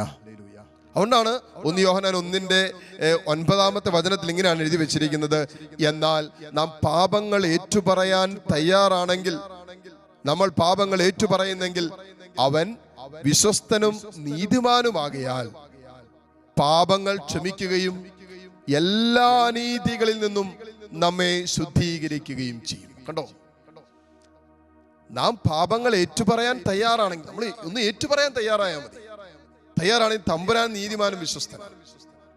തമ്പുരാൻ നീതിമാനും വിശ്വസ്തനുമാകിയാൽ നമ്മുടെ എല്ലാ പാപങ്ങളിലും നമ്മളെ ശുദ്ധീകരിക്കുന്നു. അപ്പൊ ഈ പാപം അനാവരണം ഏറ്റുപറയാന്ന് പറഞ്ഞാൽ അത് അനാവരണം ചെയ്യും. മറച്ചു പിടിച്ചിരുന്നത്, അടച്ചു കളഞ്ഞത്, ആരും കാണാതെ സൂക്ഷിച്ചതൊക്കെ നമ്മൾ ഇതാ തമ്പുരാന്റെ മുമ്പിൽ ഇങ്ങനെ ഇറക്കി വെക്കുക, അനാവരണം ചെയ്യും. അനാവരണം ചെയ്യപ്പെടുമ്പോ എന്താ സംഭവിക്കും? ദൈവത്തിന്റെ കരുണ ഒഴുകുക. അത്ര ജീവിതങ്ങളെന്ന് അറിയാവോ? പലപ്പോഴും ഈ ധ്യാനത്തിനൊക്കെ വരുമ്പോൾ കാരിസ്മയിൽ നമുക്ക് താമസിച്ചുള്ള ധ്യാനങ്ങളുണ്ട്. അപ്പൊ താമസിച്ചുള്ള ധ്യാനങ്ങൾക്കൊക്കെ, പ്രത്യേകിച്ച് യുവജനങ്ങളുടെ ധ്യാനത്തിനൊക്കെ ആണെങ്കിൽ നമ്മൾ കൃത്യമായിട്ട് മെസ്സേജ് എടുക്കുന്ന, സന്ദേശങ്ങൾ എടുക്കുന്ന കൗൺസിലേഴ്സിനെയാണ് നമ്മൾ സാധാരണ കൊണ്ടുവരുന്നത്. കാരണം യുവജനങ്ങളെയൊക്കെ അല്ലെങ്കിൽ കിട്ടാൻ ഇച്ചിരി ബുദ്ധിമുട്ടായിരിക്കും. അപ്പോൾ ഈ മെസ്സേജ് എടുക്കുന്ന സമയത്ത്, കൃത്യമായ സന്ദേശങ്ങൾ എടുത്തുകൊണ്ടിരിക്കുന്ന സമയത്ത് ഷാർപ്പായിട്ട് ചില പാപകരമായ ബന്ധങ്ങളിലായിരിക്കുന്നത്, ചില അവിശുദ്ധ ബന്ധങ്ങളിൽ കഴിയുന്നത് ഞാൻ ഓർക്കുകയാണ്. ഒരിക്കൽ കേരളത്തിന് പുറത്ത് ഒരു ധ്യാനത്തിന് പോയപ്പോൾ കേരളത്തിൽ നമ്മൾ കൗൺസിലേഴ്സിനെ കൂടെ കൊണ്ടുപോയി. അവിടെ കൗൺസിലിങ്ങിന് കൊണ്ടുപോയ സമയത്ത് ഇങ്ങനെ ഒരു നഴ്സിംഗ് കോളേജിൽ ഒരു ധ്യാനമായിരുന്നു. അപ്പൊ ഇങ്ങനെ ധ്യാനം നടക്കുക, ഇതിനിടയ്ക്ക് കൗൺസിലിംഗ് നടക്കുന്നു. അപ്പൊ ഞാൻ വചന ശുശ്രൂഷ 2 ദിവസം ധ്യാനമുള്ളൂ, വചന ശുശ്രൂഷ നടന്നുകൊണ്ടിരിക്കുന്നു, അതിനിടയ്ക്ക് കൗൺസിലിംഗ് നടന്നുകൊണ്ടിരിക്കുന്നു. അപ്പൊ ഈ ഇതിനിടയ്ക്ക് ഞാൻ തന്നെയായിരുന്നു 2 ദിവസം മുഴുവൻ ധ്യാനം നടത്തിക്കൊണ്ടിരുന്നത്. അപ്പൊ അതിനിടയ്ക്ക് ആകെ ഗ്യാപ്പ് എന്ന് പറയുന്നത്, ഭക്ഷണം കഴിക്കാൻ വിടുന്നത് ഇന്റർവെലിന്റെ ഗ്യാപ്പ് ഇത്രയേ ഉള്ളൂ നമുക്ക് കിട്ടുന്നൊരു ഇന്റർവെൽ ടൈം. ഇപ്പൊ കൗൺസിലർ, അച്ഛാ ഒരു കൊച്ചിനെ സ്പെഷ്യലായിട്ട് അച്ഛൻ കണ്ടിട്ടേ പോകാവൂ, ഒരു ഡെലിവറൻസ് പ്രാർത്ഥന നടത്തണം, അതുപോലെ കെട്ടപ്പെട്ടൊരവസ്ഥയിലാണ് ഈ പെങ്കൊച്ച് കിടക്കുന്നത്, അച്ഛാ അച്ഛൻ പ്രത്യേകം ഒന്ന് പ്രാർത്ഥിക്കണോട്ടാന്ന് പറഞ്ഞു. അപ്പൊ ഞാൻ നമ്മൾ ഇന്റർവെൽ സമയത്ത് ഞാൻ പറഞ്ഞു, ഞാനൊരു കാര്യം ചെയ്യേ, ലഞ്ച് ബ്രേക്കിന്റെ സമയത്ത് ആ പെങ്കൊച്ചിനെ കൊണ്ടുവരാൻ പറഞ്ഞു. അപ്പോൾ അവള് വന്നോളൂ എന്ന് പറഞ്ഞു. അവള് ചോദിച്ചു, ഞാൻ പറഞ്ഞപ്പോൾ അവള് പറഞ്ഞിങ്ങനെ കാണും. അങ്ങനെ ഈ പെങ്കൊച്ച് ലഞ്ച് ബ്രേക്കിന്റെ സമയത്ത് പ്രാർത്ഥിക്കാനായിട്ട്, ഇപ്പോൾ ഞാൻ അവിടെ ഇങ്ങനെ മുറികളൊക്കെ ഉണ്ട് താഴെ, ഞാൻ അങ്ങോട്ട് ചെന്നു പ്രാർത്ഥിക്കാനായിട്ട്. അപ്പോൾ ചില മേഖലകളൊക്കെ എൻ്റെ അടുത്ത് ഓൾറെഡി കൗൺസിലർ പറഞ്ഞിട്ടുണ്ടായിരുന്നു, അച്ഛൻ ഇന്ന മേഖലകൾ അച്ഛൻ ഒരു ഡെലിവറൻസ് പ്രെയർ തന്നെ നടത്തണം, ഇങ്ങനെ ബന്ധിക്കപ്പെട്ട് കിടക്കും. അപ്പോൾ അധികം പ്രായമൊന്നുമില്ല, നഴ്സിങ്ങിന് ചേർന്നിട്ടുള്ള കൊച്ചാണെന്ന് ഓർക്കണം, 18-19 വയസ്സൊക്കെ പ്രായമുള്ളൂ. അപ്പം ഇങ്ങനെ പ്രാർത്ഥിക്കാൻ ഇങ്ങനെ പറഞ്ഞ വിഷയം വെച്ച് ഞാൻ ബ്രേക്ക് ചെയ്യാൻ ബന്ധിക്കാൻ തുടങ്ങിയപ്പോഴേ ഈ പെങ്കൊച്ച് അവിടെ കടന്ന് ഇങ്ങനെ അലറാനും കാറാനും കൂകാനൊക്കെ തുടങ്ങി. പിന്നെ നിലത്ത് കടന്ന് ഇങ്ങനെ നമ്മൾ പറയും പാമ്പഴയുന്ന പോലെ അഴഞ്ഞുകൊണ്ടിരിക്കുക. അപ്പോൾ കൗൺസിലർ ഉണ്ടായിരുന്നു അപ്പുറത്ത് മുതൽ, കൗൺസിലറും കൂടി വന്നു. പിന്നെ 1-2 പിള്ളേരും കൂടി ഓടി വന്നു. അവിടെ തന്നെ അവരത് കണ്ടോ പേടിച്ചു, അവരാദ്യമായിട്ട് കാണുന്നതാണ്. അപ്പോൾ ഞാൻ ആ പിള്ളേരെ 1-2 പേര് ഞാൻ പറഞ്ഞു, ഇങ്ങനെ പേടിക്കൊന്നും വേണ്ട, അവിടെ നിന്ന് നമ്മൾ പ്രാർത്ഥിക്കാം. അപ്പോൾ കൗൺസിലറും കൂടി ഉണ്ടായിരുന്നു. അങ്ങനെ പ്രാർത്ഥിക്കാൻ തുടങ്ങിയ ചില വിഷയങ്ങൾ കൃത്യമായിട്ട് പരിശുദ്ധാത്മ വെളിപ്പെടുത്തിയ വിഷയങ്ങളാണ് പ്രാർത്ഥിക്കാൻ തുടങ്ങുന്നത്. ഈ 18-19 വയസ്സ് പ്രായമുള്ള പെങ്കുച്ച് ഈ പ്രായത്തിലെ തന്നെ ഒരു റിലേഷൻഷിപ്പിലേക്ക് പോയിട്ട് ആ റിലേഷൻഷിപ്പ് ദൈവം അനുവദിക്കാത്ത റിലേഷൻഷിപ്പിൽ പല പ്രാവശ്യം ശരീരത്തിന്റെ പരിശുദ്ധി നഷ്ടപ്പെടുത്തുന്ന ഒരു പാപത്തിന്റെ ബന്ധനത്തിൽ ഈ പെങ്കുച്ച് കിടക്കുക. അതുകൊണ്ടാണ് ഇപ്പൊ പഠിക്കാൻ പറ്റുന്നില്ല. ഇപ്പൊ കൊച്ചിന്റെ പ്രശ്നം, കൊച്ചു പഠിക്കാൻ പറ്റുന്നില്ലെന്നും പറഞ്ഞുകൊണ്ടാണ് ഈ കൗൺസിലിങ്ങിന് വരുന്നത്. എനിക്ക് പഠിച്ചൊന്നും തലയിലിരിക്കുന്നില്ല, എനിക്ക് പഠിക്കാൻ പറ്റുന്നില്ല, പഠിച്ചൊന്നും ഓർത്തിരിക്കുന്നില്ല എന്നൊക്കെ പറഞ്ഞുകൊണ്ടാണ് ഈ പെങ്കൊച്ച് കൗൺസിലിങ്ങിന് വരുന്നത്. പ്രാർത്ഥിക്കാൻ തുടങ്ങി ആദ്യത്തെ മെസ്സേജ് പരിശുദ്ധാത്മാവ് കൗൺസിലൂടെ കൊടുത്തത് ഈ ഒരു വിഷയം. അവൻ കൊടുത്ത സാധനങ്ങള് അതെല്ലാം ഇങ്ങനെ മുറിയിൽ അതെല്ലാം എടുപ്പിച്ചു. തീർച്ചയായിട്ടും അതെല്ലാം എടുത്ത് ഞങ്ങൾ വേസ്റ്റ് ചെയ്യിപ്പിച്ചു. കുറേ സാധനങ്ങള് കുറെ വർഷങ്ങളായി, 4-5 വർഷങ്ങളായിട്ട് കൊണ്ടുപോയിക്കൊണ്ടിരിക്കുന്ന ഒരു റിലേഷൻഷിപ്പാണ്. ഒരു വിവാഹ ജീവിതത്തിലേക്കൊന്നും പ്രവേശിച്ചിട്ടില്ല. പക്ഷെ അതിനു മുമ്പ് തന്നെ ആലോചിക്കണം, അതിനു മുമ്പ് തന്നെ ഒരു ദാമ്പത്യത്തിൽ സംഭവിക്കേണ്ടതെല്ലാം തന്നെ സംഭവിച്ചു കഴിഞ്ഞു. എല്ലാം തന്നെ സംഭവിച്ചു കഴിഞ്ഞു. ആ തിന്മ, ആ നമ്മൾ പറയില്ലേ വചനം പറയുന്നത് വ്യഭിചാരത്തിന്റെ ദുർഭൂതം അവൾ കുടികൊള്ളുക. ഈ മേഖല അങ്ങോട്ട് ബന്ധിക്കാൻ തുടങ്ങിയപ്പോൾ, ആ തിന്മയെ ബന്ധിക്കാൻ തുടങ്ങിയപ്പോൾ ഈ പെങ്കൊച്ചിനെടുത്തിട്ട് അങ്ങോട്ട് അടിക്കാൻ തുടങ്ങി പിശാച്. നമ്മൾ അലറി വിളിച്ചുകൊണ്ട് തള്ളിയിട്ടിട്ട് പോയെന്നൊക്കെ പറയില്ല, എന്ന് പറയുന്നത് തള്ളിയിട്ടിട്ട് പോകാൻ തുടങ്ങി. ഇനി ആ മേഖലയിൽ അവളെ അതോടുകൂടി ഡെലിവറൻസ് കിട്ടി. ആ ബന്ധം കംപ്ലീറ്റ് ആയിട്ട് ഉപേക്ഷിച്ചു. അവൻ കൊടുത്തതെല്ലാം എടുത്ത് കത്തിച്ച് നശിപ്പിച്ചു കളഞ്ഞു. ആ ഓർമ്മകളിൽ പോലും ആ ഒരു വിശുദ്ധീകരണം നടത്തി. പിന്നെ കുമ്പസാരം വിശുദ്ധ കുർബാനയൊക്കെ ഉണ്ടായിരുന്നുണ്ട്, അതിലേക്കൊക്കെ ഈ പെങ്കൊച്ച് കടന്നുപോയി. ഇത് കഴിഞ്ഞിട്ട് പിന്നീട് ഈ പെങ്കൊച്ചിനെ കണ്ടപ്പോ ഈ പെങ്കൊച്ച് പറഞ്ഞാണ്, ആ ഒരു ശുശ്രൂഷയിലൂടെ എന്താ സംഭവിച്ചതെന്ന് എനിക്ക് അറിയത്തില്ല, പക്ഷേ എന്റെ ജീവിതത്തിൽ നിന്ന് എന്തോ ഒരു ഭാരം ഇറങ്ങിപ്പോയതുപോലെയാണ്. ആ ബന്ധം പൂർണ്ണമായിട്ട് ആ പെങ്കൊച്ച് ഉപേക്ഷിച്ചു. കംപ്ലീറ്റ് ആ ബന്ധത്തിൽ നിന്ന് പുറത്തു വന്നു. കൊച്ചിന് പഠനത്തിൽ കോൺസെൻട്രേറ്റ് ചെയ്യാൻ പറ്റി. ചെയ്തുകൊണ്ടിരിക്കുന്ന കാര്യങ്ങൾക്കൊക്കെ ശ്രദ്ധ കൊടുക്കാൻ പറ്റി. ഇതുപോലെ തന്നെ സമാനമായ ചില പാപത്തിന്റെ ഇങ്ങനെ ബന്ധനത്തിൽ കിടക്കുന്ന കുടുംബങ്ങളുണ്ട്. കുടുംബമായിട്ട് ബന്ധനത്തിൽ കിടപ്പുണ്ട്. അതുകൊണ്ട് എന്താ ചെയ്യുന്ന കാര്യങ്ങളൊന്നും അനുഗ്രഹം പ്രാപിക്കുന്നില്ല. കുടുംബമായിട്ട് ചിലപ്പോൾ 1-ാം പ്രമാണത്തിന്റെ ലംഘനങ്ങളാകാം, സത്യവിശ്വാസത്തിന് നിരക്കാത്ത ചില മേഖലകളിലേക്ക് പോയതാകാം, മന്ത്രവാദം, കൂടോത്രം, ആഭിചാരക്രിയകള്, അങ്ങനെയുള്ള വിഷയങ്ങളുമായി ബന്ധപ്പെട്ട് വിശ്വാസത്തിൽ നിന്നും വ്യതിചലിക്കുന്നത് എന്തും പാപമാണെന്ന് പൗലോസ്ലീഹ റോമാസഭയോട് പറഞ്ഞില്ലേ എന്ന് പറയുന്ന പോലെ, വിശ്വാസത്തിൽ നിന്നും വ്യതിചലിച്ച് ഏക സത്യ ദൈവമായ യേശു ക്രിസ്തുവിനെ ഉപേക്ഷിച്ച് കടന്നുപോയ ജീവിതത്തിന്റെ എല്ലാ വഴികളും ഈ ലോകത്തിന്റെ സൗഭാഗ്യത്തിന് വേണ്ടി, ഈ ലോക ജീവിതത്തിൻ്റെതായ ഭൗതികമായ ലൗകികമായ നേട്ടത്തിന് വേണ്ടി ക്രിസ്തുവിനെ ഉപേക്ഷിച്ച് കടന്നുപോയ എല്ലാ വഴികളും പാപത്തിന്റെ വഴികളാണ്. പിശാച് കെട്ടിവെച്ച അല്ലെങ്കിൽ അധികാരമെടുത്ത വഴികളാണ്.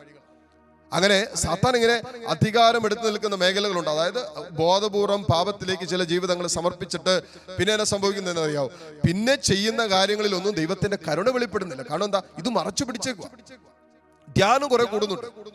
എല്ലാ 6 മാസം കൂടുമ്പോൾ ധ്യാനം കൂടുന്നുണ്ട്. ഇവിടെ പോയി ധ്യാനം കൂടുന്നു, അവിടെ പോയി ധ്യാനം കൂടുന്നു. എല്ലാ കേരളത്തിൽ അറിയപ്പെടുന്ന എല്ലാ ധ്യാന കേന്ദ്രങ്ങളിലും പോയി ധ്യാനം കൂടുന്നുണ്ട്. അറിയപ്പെടുന്ന ധ്യാന ഗുരുക്കന്മാരുടെ കൈവപ്പ് പ്രാർത്ഥനയെ സ്വീകരിക്കുന്നുണ്ട്. ഇതെല്ലാം ചെയ്തിട്ടും കുടുംബം അനുഗ്രഹിക്കപ്പെടും. ചില ജീവിതത്തിന്റെ മേഖലകൾ ഇന്നും അടഞ്ഞു കിടക്കുക, അനുഗ്രഹിക്കപ്പെടുന്നില്ല. അതിന് കാരണം എന്താ, ചില മേഖലകൾ ഇന്നും തുറന്നു പിടിച്ചിട്ട് ഇങ്ങനെ അടച്ചു പിടിച്ചു. ദൈവത്തിന്റെ കരുണ വെളിപ്പെടാൻ തക്ക വിധത്തിൽ ചില മേഖലകളിൽ പാപം ഇങ്ങനെ ഒളിപ്പിച്ചു വെച്ചിട്ട് അത് അനാവരണം ചെയ്യപ്പെടാത്തത് കൊണ്ട് ആ പാപത്തിന്റെ മേൽ ഒരു ഏറ്റുപറച്ചില് വ്യക്തിപരമായും കുടുംബമായും സംഭവിക്കാത്തതിന്റെ പേരിൽ ആ മേഖലയിൽ ദൈവത്തിന്റെ കരുണ വെളിപ്പെടുന്നില്ല. കരുണ വെളിപ്പെടണമെങ്കിൽ പാപം അനാവരണം ചെയ്യപ്പെടണം. അപ്പൊ അങ്ങനെ കടന്നു പോകുന്ന ഒത്തിരി കുടുംബങ്ങളുണ്ട്. പ്രത്യേകിച്ച് കുടുംബാംഗങ്ങൾ വഴി വന്നത്, വ്യക്തി ജീവിതത്തിലൂടെ വന്ന ചില പാപത്തിന്റെ മേഖലകൾ, ഇതൊക്കെ അനാവരണം ചെയ്യപ്പെടാതെ അതിങ്ങനെ താലോലിച്ചും അതിനൊക്കെ ഇങ്ങനെ യസ്സും മൂളിയും കടന്നു പോകുന്ന ചില ജീവിതങ്ങൾ അനുഗ്രഹിക്കപ്പെടാതെ പോകും. ദൈവത്തിന്റെ കരുണ വെളിപ്പെടും. ഒരാത്മാവിനെ കർത്താവിന്റെ സ്വന്തമാക്കാൻ ദൈവം ആഗ്രഹിക്കുന്നുണ്ട്. എന്റെയും നിങ്ങളുടെ ആത്മാവിനെ ദൈവം തന്റെ കരുണക്കടലിൽ മുക്കിയെടുത്ത് സ്വർഗത്തിന്റെ അവകാശികളായി യേശുക്രിസ്തു തന്റെ കാൽവരി ബലിയിലൂടെ പൂർത്തിയാക്കി. പിശാച് ചെയ്യുന്നതെന്നറിയാവോ, നമ്മളെ പാപത്തിൽ കെട്ടിയിടും. പിശാച് നമ്മളെ പാപത്തിന് നിർബന്ധിക്കും, പാപത്തിന് പ്രേരിപ്പിക്കും. എന്നിട്ട് ഈ പാപത്തിൽ കെട്ടിയിട്ടിട്ട് സംഭവിക്കുന്നതെന്നറിയാവോ, നമ്മൾ ഒരിക്കലും ദൈവത്തിന്റെ ഈ കരുണയുണ്ടല്ലോ, വീണ്ടെടുക്കുന്ന സ്നേഹമുണ്ടല്ലോ, സ്വർഗത്തിന്റെ നിത്യജീവന്റെ അവകാശികളാക്കി നമ്മളെ മാറ്റിയ ആ ദൈവത്തിന്റെ അനന്തമായ കാരുണ്യമുണ്ടല്ലോ, അതിലേക്ക് പ്രവേശിക്കാൻ പറ്റാത്ത രീതിയിൽ നമ്മളിങ്ങനെ ബന്ധിച്ചിട്ട് ഇങ്ങനെ അടച്ചു പിടിക്കും. അപ്പൊ നമുക്കറിയില്ല ദൈവത്തിന്റെ കാരുണ്യം എന്നെ വീണ്ടെടുത്ത കാരുണ്യമാണ്. 2 കൊരിന്ത്യർ 4:4 നമ്മളതിൽ വായിക്കുന്നുണ്ട്, ഈ ലോകത്തിന്റെ ദേവൻ ദൈവമക്കളുടെ മനസ്സിനെ അന്ധമാക്കി. അതുകൊണ്ട് എന്താ, യേശുക്രിസ്തുവിലൂടെ വെളിപ്പെട്ട ആ സ്വർഗത്തിന്റെ രഹസ്യവും കരുണയുണ്ടല്ലോ, അത് മനസ്സിലാക്കാൻ പറ്റാത്ത രീതിയിൽ മനസ്സിനെ പിശാച് അന്ധമാക്കിയിട്ടിരിക്കുക. അനേകം ജീവിതങ്ങളും ഇങ്ങനെ അന്ധമായി പോയത് ദൈവത്തിന്റെ കരുണ. അതുകൊണ്ട് ഒരിക്കൽ പാപം ചെയ്തു, അതുകൊണ്ട് ജീവിതം തകർന്നു എന്ന് ചിന്തിക്കുന്നവരുണ്ട്. ഒരിക്കൽ തെറ്റ് ചെയ്തു, അതോടുകൂടി എക്കാലവും തമ്പുരാൻ നമ്മളെ ശിക്ഷിക്കുമെന്ന് ചിന്തിക്കും. ഒന്നുമില്ല. നീ പാപങ്ങൾ ഏറ്റുപറയാൻ തയ്യാറാണെങ്കിൽ കർത്താവ് നീതിമാനും വിശ്വസ്തനുമാകയാൽ സകല പാപങ്ങളിൽ നിന്നും നിന്നെ ശുദ്ധീകരിച്ചു വീണ്ടെടുക്കുന്ന വചനം പറയുന്നത്. ഇപ്പൊ നീ ഏറ്റുപറയാൻ തയ്യാറാകണം. അവിടെയാണ് പാപം അനാവരണം ചെയ്യപ്പെടും. എവിടെയാണെങ്കിൽ നമുക്ക് ഒളിച്ചു വെക്കാൻ പറ്റില്ല. ഒളിച്ചു വെച്ചുകൊണ്ട്, പാപം മറച്ചു പിടിച്ചുകൊണ്ട്, ദൈവമേ കരുണ ഒഴുകണമേ, ദൈവമേ നിന്റെ കരുണ വർഷിക്കണമേ, ദൈവമേ നിന്റെ കാരുണ്യം എന്റെ മേൽ ചൊരിയണമേ, എന്റെ കുടുംബത്തിന്റെ മേൽ ദൈവത്തിന്റെ കരുണ ചൊരിയണമേ എന്ന് നമ്മൾ എത്ര വട്ടം, നാഴികയ്ക്ക് 40 വട്ടം പ്രാർത്ഥിച്ചാലും തമ്പുരാന്റെ കരുണ ഒഴുകില്ല. കാരണം ഞാൻ പാപം അനാവരണം ചെയ്യപ്പെട്ടിട്ടില്ല, ഇന്നും പാപത്തിലാണ് നിൽക്കുന്നത്. അതുകൊണ്ടാണ് പാപം അനാവരണം ചെയ്യപ്പെടുന്നിടത്താണ് ദൈവത്തിന്റെ കരുണ സമൃദ്ധമായി ഒഴുകി ഇറങ്ങുന്നതെന്ന് നമ്മൾ അറിയണം. അതുകൊണ്ട് നമ്മൾ ദൈവത്തിന്റെ കാരുണ്യത്തിന് വേണ്ടി നമ്മൾ പ്രാർത്ഥിക്കുമ്പോൾ എപ്പോഴും ശ്രദ്ധിക്കേണ്ട ഒരു കാര്യമാണ്, ദൈവത്തിന്റെ കാരുണ്യം എൻ്റെ ജീവിതത്തിലും നിന്റെ ജീവിതത്തിലും സമൃദ്ധമായിട്ടൊഴുകും. ഒറ്റ കാര്യം ചെയ്താൽ മതി, എവിടെയെങ്കിലും പാപം ഇനിയും ഏറ്റുപറയേണ്ടതുണ്ടെങ്കിൽ, അനുദപിക്കേണ്ടതുണ്ടെങ്കിൽ, പാപം അനാവരണം ചെയ്യപ്പെടേണ്ടതുണ്ടെങ്കിൽ അത് അനാവരണം ചെയ്യപ്പെടണം. അതുകൊണ്ടാണ് നമ്മൾ ഈ ധ്യാനത്തിനൊക്കെ പോകാൻ പറയുന്നത്, താമസമുള്ള ധ്യാനത്തിനൊക്കെ പോകാൻ പറയുന്നതിനാ. ദൈവവചനം കേൾക്കുമ്പോൾ സംഭവിക്കുന്നതെന്നറിയാവോ, പാപത്തിന്റെ മേഖലകളെ കുറിച്ച് തിരിച്ചറിവുള്ളവരായിട്ട് നമ്മൾ മാറും.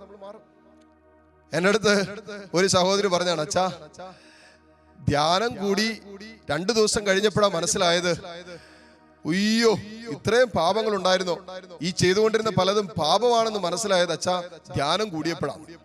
അതുവരെ എല്ലാവരും ചെയ്യുന്നു, ഞാനും ചെയ്യുന്നു. അച്ഛാ ഞാനിങ്ങനെ ഒരു കൈക്കൂലിയൊക്കെ ഇച്ചിരി മേടിക്കും, എൻ്റെ ഓഫീസിൽ എല്ലാവരും മേടിക്കുന്നുണ്ട്, അതുകൊണ്ട് ഞാനും മേടിക്കും. അതൊന്നും വലിയ പാപമായിട്ട് എനിക്ക് തോന്നിയിട്ടില്ല. കാരണം എന്താ, എല്ലാവരും ചെയ്യുന്നത് ഞാനും ചെയ്യുമ്പോൾ അതിലെന്ത് പാപമുണ്ടെന്ന് ചിന്തിക്കുന്നവരാണ് നമ്മൾ. എല്ലാവരും സമൂഹത്തിൽ ഒരു 99% പേരും ചെയ്തുകൊണ്ടിരിക്കുന്നതും, എന്നാൽ അത് ദൈവവചനത്തിന് എതിരായതും വിരുദ്ധമായതും ആണെങ്കിൽ പോലും എല്ലാവരും ചെയ്യുന്നു, അതുകൊണ്ട് ഞാനും ചെയ്യുന്നു, അതുകൊണ്ട് അതൊരു പാപമായിട്ട് തോന്നാത്തൊരവസ്ഥയിലൂടെ കടന്നു പോകുന്നവരുണ്ട്. അതൊരു പാപമായിട്ട് ഇതുവരെ തോന്നിയിട്ടില്ല. അങ്ങനെ ഒരു ജീവിതത്തിന്റെ അവസ്ഥകളിലൂടെ കടന്നു പോകുന്നവരുണ്ട്. അപ്പോ ഈ പാപം അനാവരണം ചെയ്യപ്പെടുമ്പോ ദൈവത്തിന്റെ കരുണ നമ്മുടെ മേൽ വർഷിക്കപ്പെടും. അത് ആര് തന്നെ ആകട്ടെ മക്കളെ, ആ കാരുണ്യത്തിലേക്ക് നമ്മുടെ ജീവിതങ്ങളെ സമർപ്പിച്ച് പ്രാർത്ഥിക്കേണ്ട ദിവസങ്ങളാണ്. അതുകൊണ്ട് ഈ ദിവസങ്ങളിൽ പ്രത്യേകിച്ച് ഇന്നത്തെ ദിവസം, നാളത്തെ കഴിഞ്ഞ് നമുക്ക് ഈ കൺവെൻഷൻ ഉണ്ട്.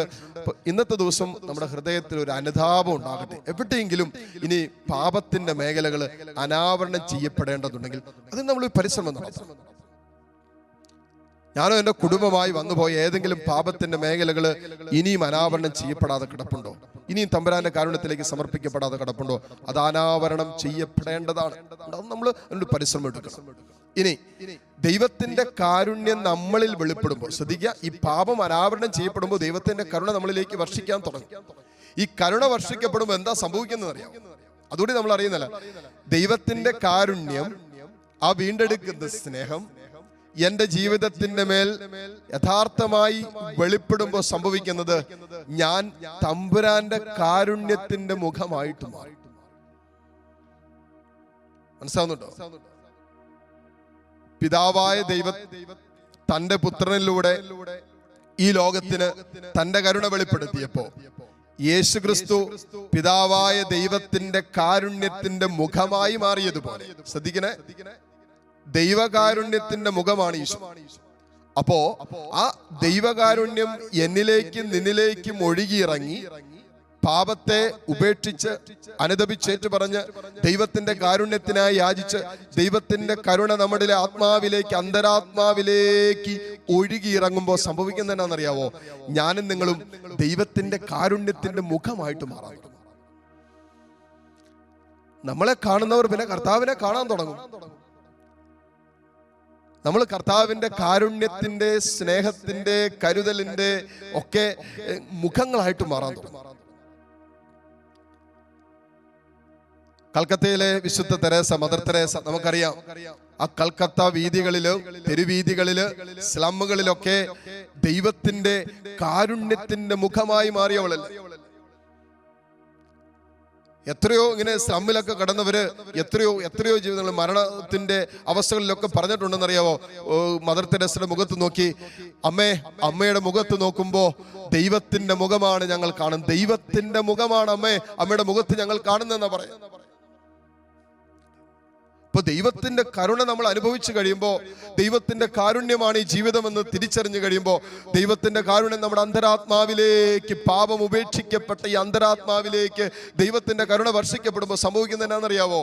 നമ്മുടെ മുഖം, നമ്മുടെ ജീവിതം തമ്പുരാന്റെ കാരുണ്യത്തിന്റെ മുഖമായിട്ട് മാറും.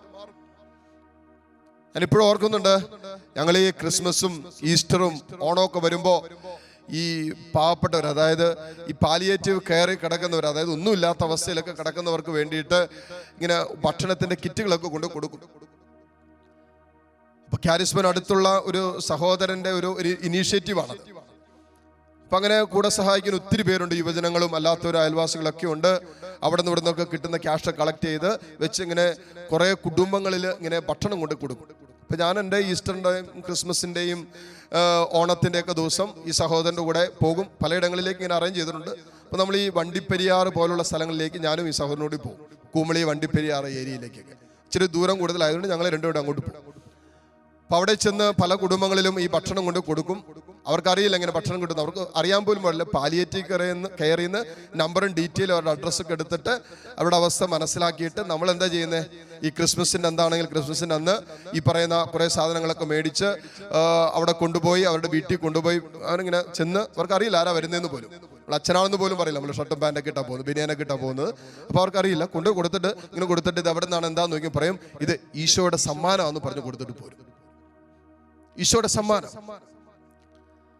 നിങ്ങൾ ഓർക്കണം, ഈസ്റ്ററിന്റെ അന്ന് പോലും ചില കുടുംബങ്ങളിൽ ഒരു വീട്ടിൽ ചെന്ന് കയറിയപ്പോ അവിടെ റേഷൻ കടയിൽ നിന്ന് കിട്ടിയത് സാധാരണ അത്യാവശ്യം നല്ല അരിയല്ലേ, ആ വർഷം അവർക്ക് കിട്ടിയത് പച്ചരിയാണ്.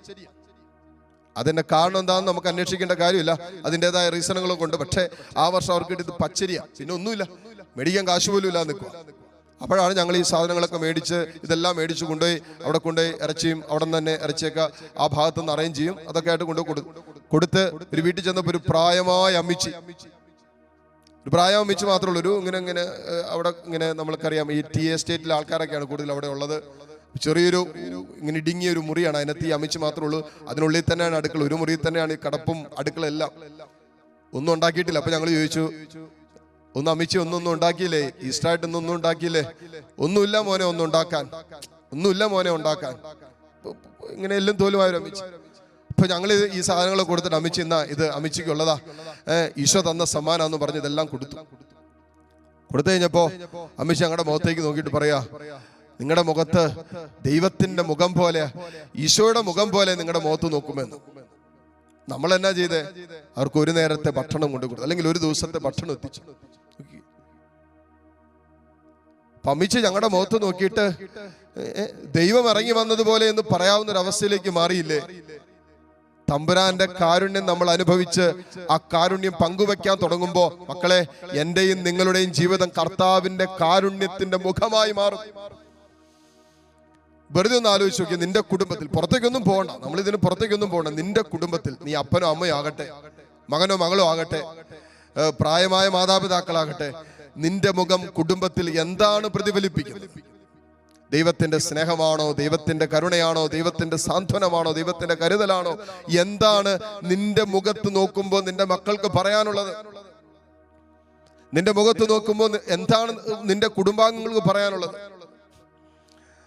ചില കുടുംബത്തിലൊക്കെ ചിലവ് പറയാറുണ്ട്, അച്ഛാ, കുഞ്ഞുങ്ങള് സന്ധ്യാപ്രാർത്ഥനയുടെ സമയത്ത് മുട്ടുകുത്തിയിട്ട് എൻ്റെ മകൾ ഒരു ദിവസം പ്രാർത്ഥിച്ച അച്ഛൻ അറിയാവോ?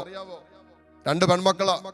ജീവിത പങ്കാളി മദ്യപാനം എന്ന് പറഞ്ഞ് മദ്യപിച്ച് ബോധമില്ലാതെ വീട്ടിൽ വന്നാൽ പിന്നെ കാട്ടിക്കൂട്ടുന്ന കാര്യങ്ങളൊന്നും പുറത്തു പറയാൻ പറ്റുന്ന കാര്യങ്ങളൊന്നുമല്ല.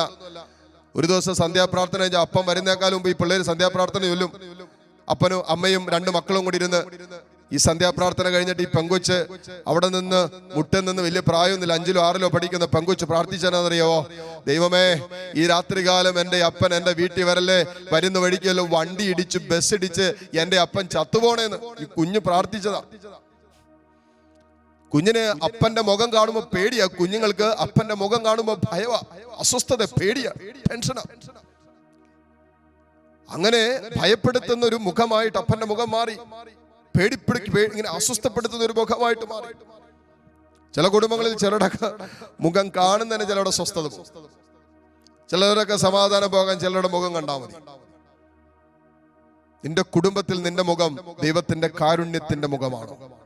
നിന്റെ സമൂഹത്തിൽ നിന്റെ മുഖം ദൈവത്തിന്റെ സ്നേഹത്തിന്റെയും കരുതലിന്റെയും സമാധാനത്തിന്റെയും സന്തോഷത്തിന്റെയും മുഖമാണ്. ഒന്ന് പുഞ്ചിരിക്കാനെങ്കിലും നമ്മൾ പഠിക്കണ്ടേ? അതുകൊണ്ട് ദൈവത്തിന്റെ കരുണ നമ്മളിൽ, നമ്മുടെ ഹൃദയത്തിൽ, നമ്മുടെ ആത്മാവിൽ ഈ ദൈവത്തിന്റെ കരുണ വെളിപ്പെട്ടാൽ മാത്രമേ ആ കാരുണ്യം നമ്മളിൽ നിന്ന് പുറത്തേക്ക് വരൂ. അല്ലാതെ നമുക്കിതിങ്ങനെ ഇല്ലാത്തൊന്നും നമുക്ക് പുറത്തേക്ക് കൊണ്ടുവരാൻ പറ്റില്ല, ഇല്ലാത്തതൊന്നും നമുക്ക് പുറത്തേക്ക് കൊണ്ടുവരാൻ പറ്റില്ല. അപ്പൊ ദൈവത്തിന്റെ കാരുണ്യത്തിന്റെ മുഖമായി നമ്മുടെ മുഖം മാറും, ദൈവത്തിന്റെ കാരുണ്യം നമ്മളിൽ വെളിപ്പെടുമ്പോൾ. ഇനി വളരെ പ്രധാനപ്പെട്ട ഒരു വിഷയത്തെ അച്ഛൻ പറയാൻ പോവാണ്, ശ്രദ്ധിച്ചു കേട്ടോളാം. എപ്പോഴാണ് ദൈവത്തിന്റെ കരുണ എന്നിലും നിന്നിലും വെളിപ്പെട്ടെന്ന് മനസ്സിലാക്കാൻ പറ്റുന്നത്? ദൈവത്തിന്റെ കാരുണ്യം നമ്മളിൽ വെളിപ്പെടാൻ തുടങ്ങിയെന്ന് എപ്പോ, എങ്ങനെ നമുക്ക് മനസ്സിലാക്കാൻ പറ്റും?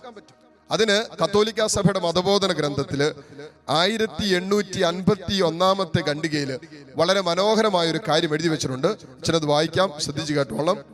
ക്രിസ്തുവിന്റെ പീഡാനുഭവത്തിൽ അവിടുത്തെ കാരുണ്യം പാപത്തെ കീഴടക്കാൻ തുടങ്ങിയപ്പോഴാണ് പാപം അതിന്റെ അക്രമഭാവവും അതിന്റെ വൈവിധ്യവും ഏറ്റവും വ്യക്തമായി വെളിപ്പെടുത്തിയത്.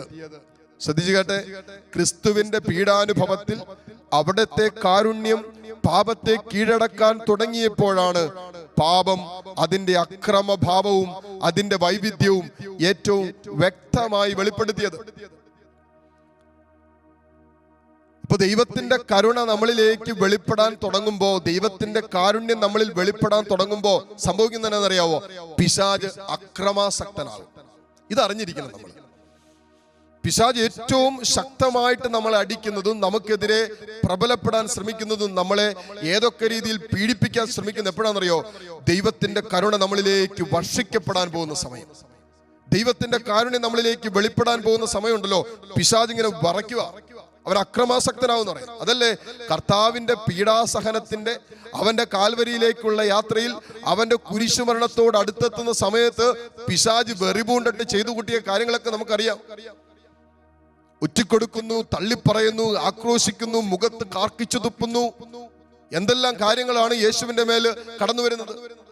കാരണം പിതാവായ ദൈവം തന്റെ പുത്രനിലൂടെ കാൽവരിയുടെ നെറുകയിൽ പൂർത്തിയാകേണ്ട ദൈവീക പദ്ധതിയും അതിലൂടെ ലോകത്തിന്റെ മേൽ വെളിപ്പെടേണ്ട ദൈവത്തിന്റെ കരുണ എന്താണെന്ന് പിശാചിന് കൃത്യമായിട്ട് അറിയാവുന്നത് കൊണ്ട് പാപം തകർന്നു പോകുമെന്നും തന്റെ ആധിപത്യം തകരുമെന്ന് അവൻ അറിയാവുന്നത് കൊണ്ട്